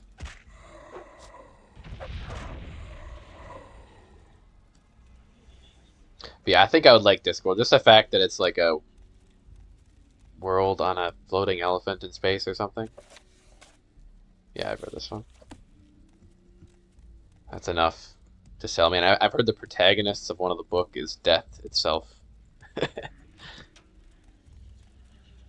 Yeah, Discworld sounds really cool.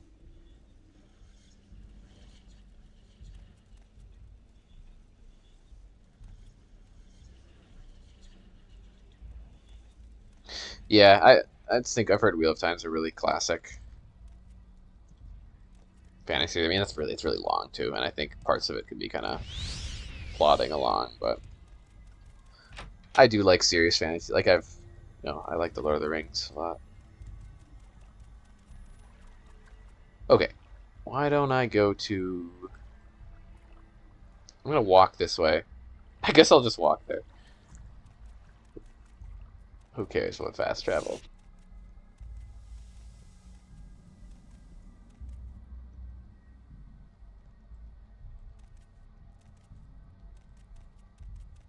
I'll cut a swath through this unexplored section of map. Oh, 6 books starring death. That's wild. I bet that author was just having a blast writing Discworld. It's a famous Terry Pratchett, right? Oh yeah, it's famous. It's famous. I'm reading a book right. Actually, the book I'm reading right now is called. It's not very popular. You maybe would have heard of it, but it's called Invisible Cities by Italo Calvino. It's not really a story. It's almost more like it's barely fiction, closer to poetry, but it's about Marco Polo describing tales of these fantastical cities he's seen to the Mongol Emperor Kublai Khan. It's really cool. It's a short book. It's interesting because each city, he describes all these really imaginative, fantastical cities, and each city kind of contains some like a truth about reality that you don't really think about that much.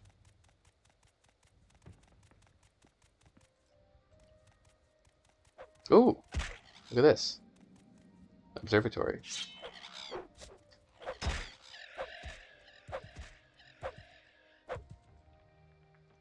Oh wow, yeah. That's super cool. I bet, yeah, I mean if you're spending that much time like with death as your main character, like audiences will become familiar with death. That's really cool. Yeah, I made him stare at the wall for a few hours. Yeah. Yeah, I feel that you could think about death for a long time. I feel like I'm not that. I know I'm doing a lot of these tombs, they're not that interesting, but I like them. They're fun. They're fun. Oh, holy shit! Jesus Christ. Okay. Wait, I'll wait. You never know what's gonna be behind a door. Maybe there'll be like 6 vampires. Good lord. Um.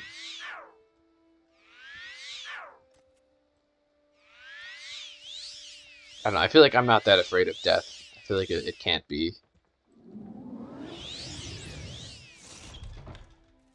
bad, really. You know, it just seems like obviously it's. I don't know. I like living a lot. It's sad to like lose yourself. I don't know, but it's just inevitable, isn't it? It's kind of pointless to worry about it. Though maybe that's because like I don't know. I'm not like sick or old, so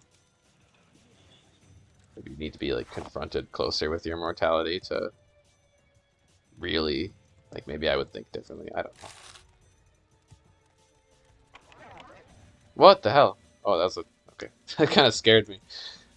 For some reason, I had a vision of I don't know if well, I shouldn't even spoil that, but a certain chest in Elden Ring. Another game I really like. Just with the animation it did.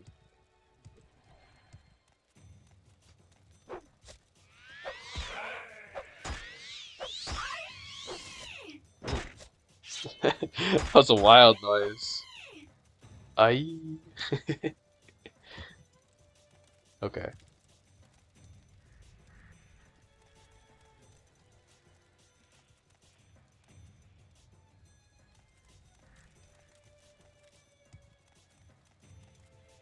So is there two exits to this place? No, I don't think so. I think that was it, maybe?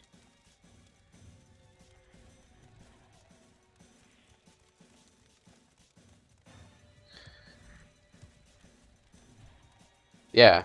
Yeah, right. I guess death is important. It's a job for him.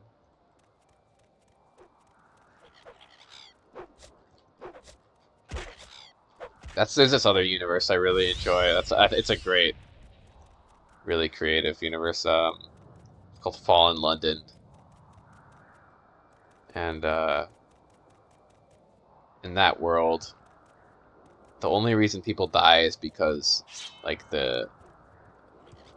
basically the gods of the world have said so, and the gods are the stars. Hmm. Nah, I won't do the story.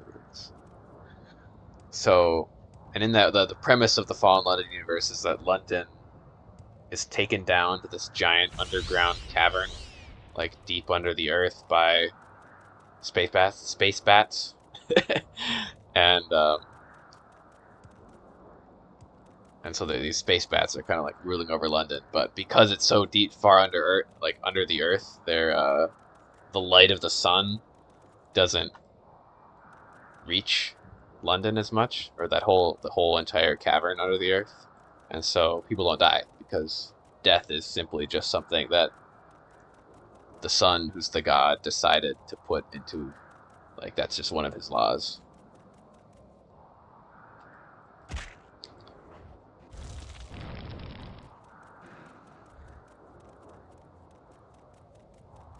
Oh, Pillars of Eternity. That's a game I've wanted to maybe play sometime. Seems interesting. Like, I haven't played that many of the CRPG. I haven't even really played that many like classic RPG games. Like I played this, Baldur's Gate 3. That's probably about it. So you reincarnate, everyone knows it to be true. But if you're unlucky, you'll remember your past lives. You can talk to your former lives? Oh, that's really interesting. Okay. You've intrigued me even more about that series now. Why would that be unlucky, though? Wouldn't that be almost lucky? To remember your past lives?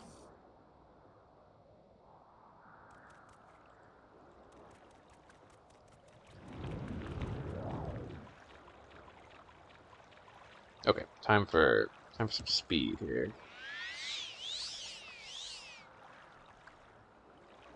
Yeah. Zooming.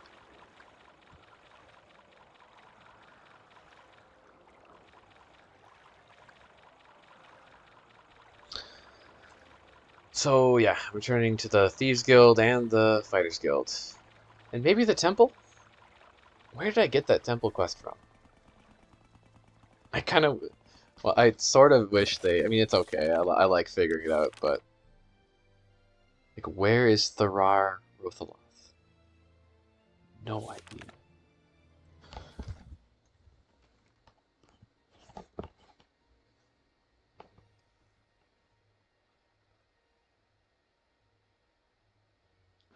Oh, yeah. I guess like, okay, so the previous self is like a separate entity that you're in contact with. That's like in your head all the time. Yeah, that could be kind of not fun. Especially, yeah, if like your previous life was, yeah, a crazy cultist, for instance, or whatever. I don't know what a Medivia priest entails, but I I see your point there.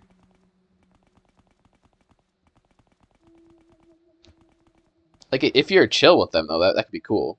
Like, if your previous life was, someone fun, you could just have a little buddy. You could try to usurp your body. Yikes. That's like that You've read Lovecraft, The Case of Charles Dexter Ward. Like a past life coming back to take over your mind.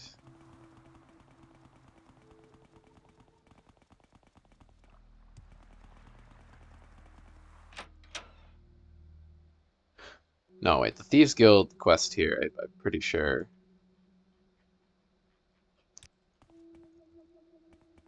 This is the one I can't turn in. This is that stupid staff, isn't it?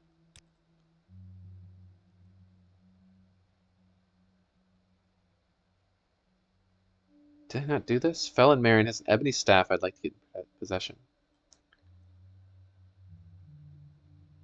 Hmm. Let's do it.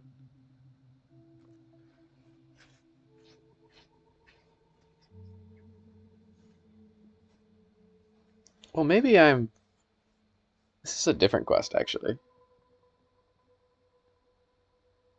I'm confused now. I swear I stole this staff. Now they're wanting me to steal it back?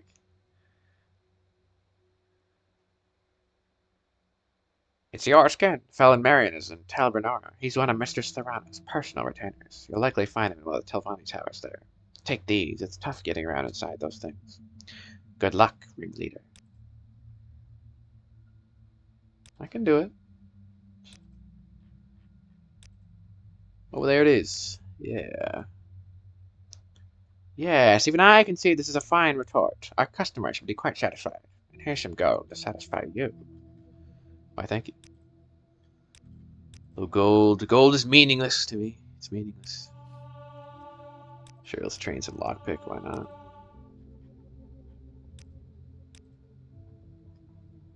Oh, do you have another job for me?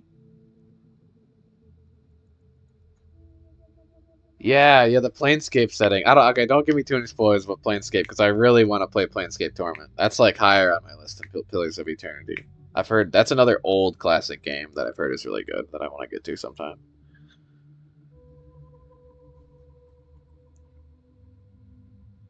So we need to protect ourselves from the Kimono Town. We could hire a wizard from the Mages Guild. Yeah, I can do that. I've got good influence with the Mages Guild. I'm sure I could convince someone to help.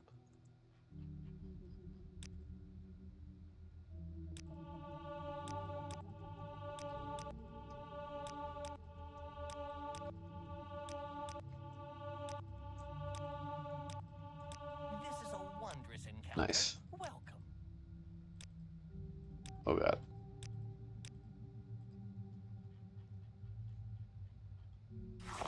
But yeah, from what I've heard of Planescape, I've just heard they have it's like a lot of good writing and dialogue, and yeah, I have heard that you can have philosophical debates. That's interesting that if you like prove someone's existence wrong, they just cease to exist.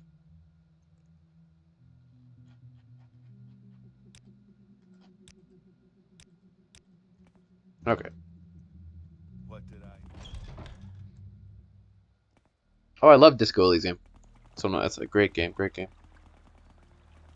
I kind of want to play it again though, because I played it on not on a release, but a long time ago, and I don't remember it that well. And they added a lot of extra content. I think they added like a hard mode and full voice acting, which I feel like that game. I don't know if that needed full voice acting. I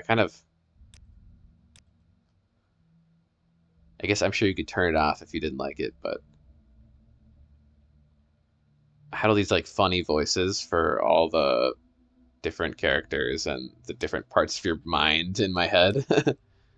But maybe, I'm sure the voice acting's cool, so maybe I'll do it sometime. This is the Imperial Cult? No, I don't care about the Imperial Cult. Get me out of here. Yeah, that I think I would be worth a playthrough again. And I also like it's been a long time since I played it, so I feel like I forgot a good amount of it. But yeah, that's a great game. And the moment at the end, oh, that was amazing. I remember full body chills at that moment at the end of the game. You probably know what I'm talking about if you played it. So I said, where's the money in that? I don't want to say what it is just for you. I don't know. It's a great game. I don't want to spoil it for anyone else watching. I must say, I find you most interesting right now. Please go ahead. That's such a funny line. Ah, I find you most interesting right now. Okay. Hire a wizard. Let's do it.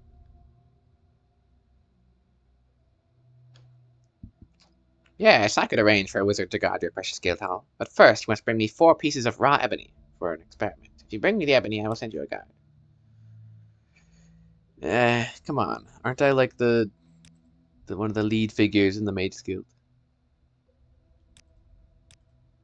I do know where there's an ebony mine. Is Caldera an ebony mine? I could probably steal it from Caldera. Oh, I wasn't because I gotta talk to her again. Okay, so I haven't quite arranged the meeting yet. Procyon. Angelus. I don't know where to I must begin. say, I It find is you such most an honor to interesting meet right you. now. Please go ahead. I find myself in pleasant company. Yeah, that game sounds cool too. I've wanted to play. There's a lot of games I want to play though, so we'll see. But I've heard it's really good. I've heard the sequel is incredible too, so I think I would like it. My friend's played it. He likes it a lot. The next game I'm gonna play. Well, I'm gonna play a shorter game in between. But after I finish Morrowind, I'm definitely gonna play Blueprints.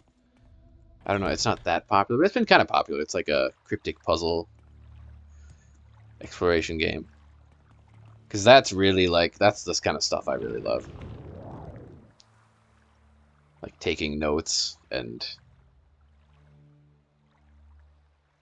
you know, drawing like pictures of diagrams and symbols and acting like a conspiracy theorist and obsessing over paintings on the wall.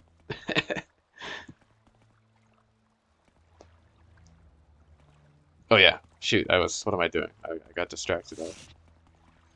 Gotta go to the Fighters Guild, too. Lots of quests to turn in.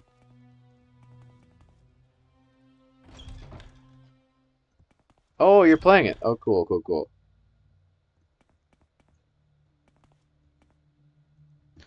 Yeah, yeah. Wait, where's the Fighters Guild? Isn't it up here? It's not there. It's maybe one down.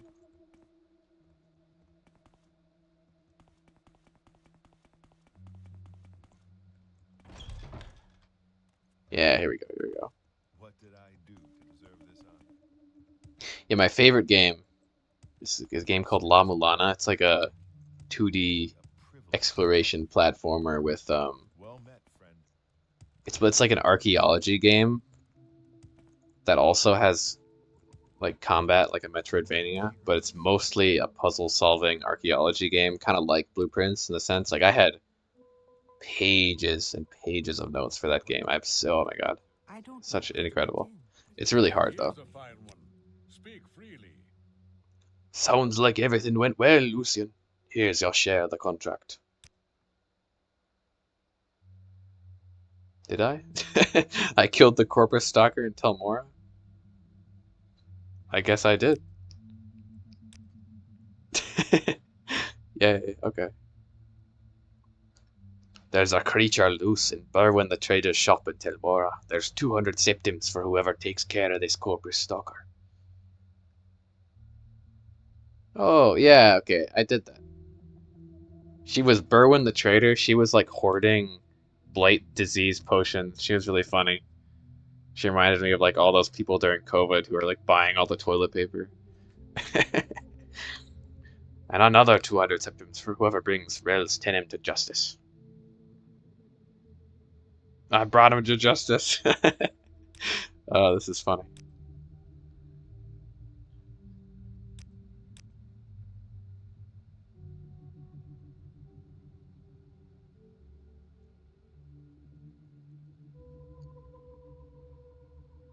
Okay.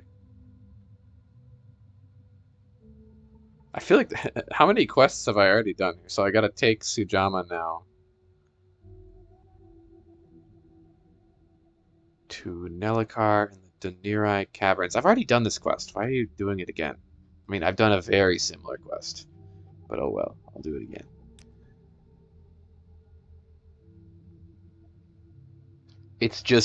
I'm not a full-time streamer. It's just like, this is actually the first game I've ever streamed. So it's just whenever I want to play it. No, I have a job. But it's been fun. I've enjoyed it. I think like this is a good game to stream too because it's What did I do that deserved this honor? I don't know, it's kind of slower paced and it has a lot of fun fans who like talking about it. But I'll probably keep doing it. I've really enjoyed it, so I'll probably stream. I'm gonna play this short game called Metro Gravity. It looks cool, and then I'll probably stream Blueprints. But I've still got quite a bit of Morrowind left. Like, I'm getting ahead of myself here. Let's be real. Haven't even gone to Solstheim yet. Well, here's a fine one. And I don't really like to. I play games really, really slowly, so I'm not big on rushing or I don't know. And sometimes I feel like I play games like too slowly, or like when I'm reading every book, I'm like, this is probably nobody wants to watch this, but I don't really care. That's just like I'll play what's fun for me, and if people want to watch, that's great, you know.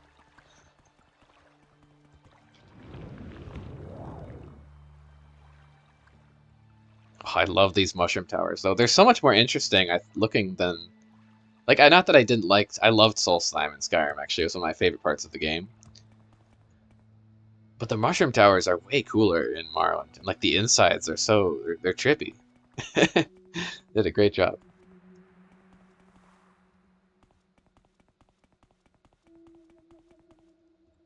A poor CEO of Toothpaste Incorporated. What? Is that a reference to something? Or is that what your job is? That's cool. I feel like making toothpaste. There is someone watching me, I can tell. That's respectable. Okay, so now I want to go up the coast to... I really want to go to the Synap camp. Yeah, blight disease. Cure hoarder here. And where was that? I guess but I'm weighed down now with all this liquor that I'm supposed to deliver.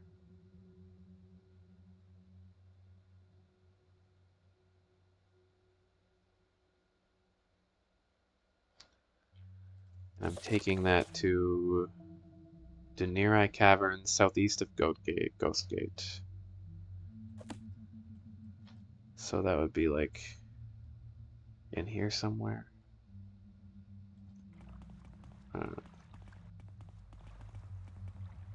Well, first, let me just go to the sign-up camp quick. Then I'll...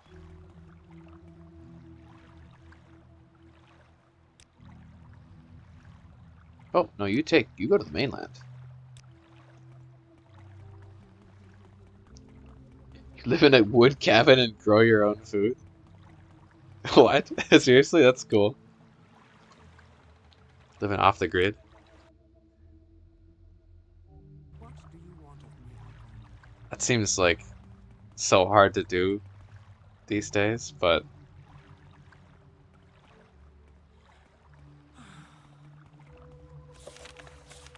hey, very cool. I think I completed 3 quests there without, like, before I had gotten them.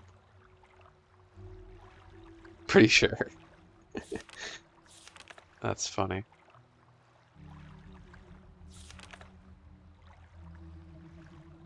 So Felon Marion in the Telvanni Tower in Telbernora. Yeah, I guess. That sounds so nice. Well, just even a wood cabin is enough to already. I'm already sold.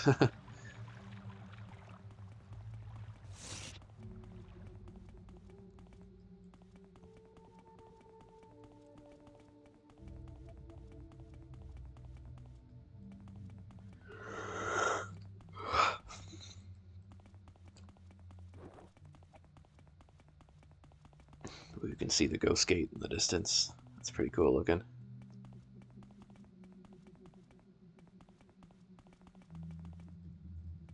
I can't wait to go inside. Meet Dagothar. This way. Yeah.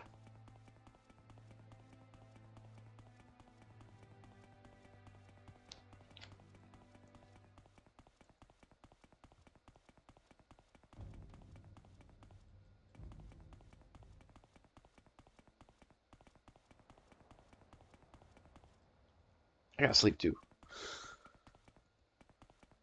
Very tired. Though I feel like is having stamina even that important, considering it just disappears immediately when you do anything.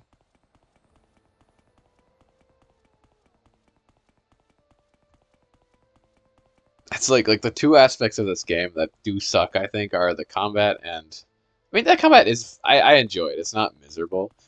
And it's kind of charming, but like I don't know.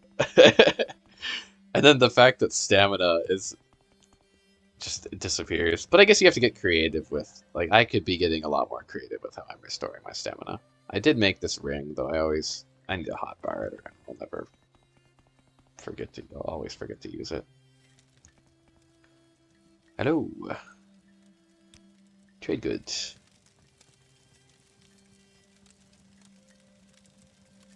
So you come to ask me about the trade goods wanted by the Zynet. Perhaps I should ask you why you want to know, but perhaps I already know why. The Mage Lord, Master Arian, is shrewd. He thinks to bind us to Telvanni ways by binding us to Telvanni things. Yeah, that is how soft power works. But I see no harm and much good in giving you an answer. We need more cure common disease and cure blight disease potions. Our men travel long distances hunting and herding, and when they catch diseases, which they often do, they are too busy or too proud to hurry back to camp for my cures. So if we could give them potions to carry with them, they could cure themselves. Your rough-loving people are better at some things than our people. Bottling magic is one of them. Yeah. How much do you want? Oh, I'm just telling them, right? This is information I'm giving for the Telvanni. Oh, and it was supposed to, there was the other camp I initially went to go to. That's okay. I went to go to both these places. But I'm tired. I gotta go sleep. So I think I'm gonna end there. But I'll probably play tomorrow night. I'm not 100% sure. But I'd say most likely I will. If I do, I'll probably play for longer. It's kind of a short session today. But yeah, it was fun. I think we made some good progress. Explored. Yeah, look at that. A full ring. Beautiful. I should, sometime soon, I need to zoom the map out if I'm going to go to the mainland. I think there's a way to do that on the mod options. Because this is only like a little bit of the rest of the map, which is insane. That's why I am very intimidated by like full clearing it. Like, no, I don't think I can do it. And that would also give me a reason to come back later, you know, do a new playthrough sometime, a few years down, join the House Telvanni, explore more of the mainland. That'd be fun. But okay. Yeah, thanks everyone for watching. Hope you all have a lovely day or night, dawn, dusk. Yeah, I'll see you next time.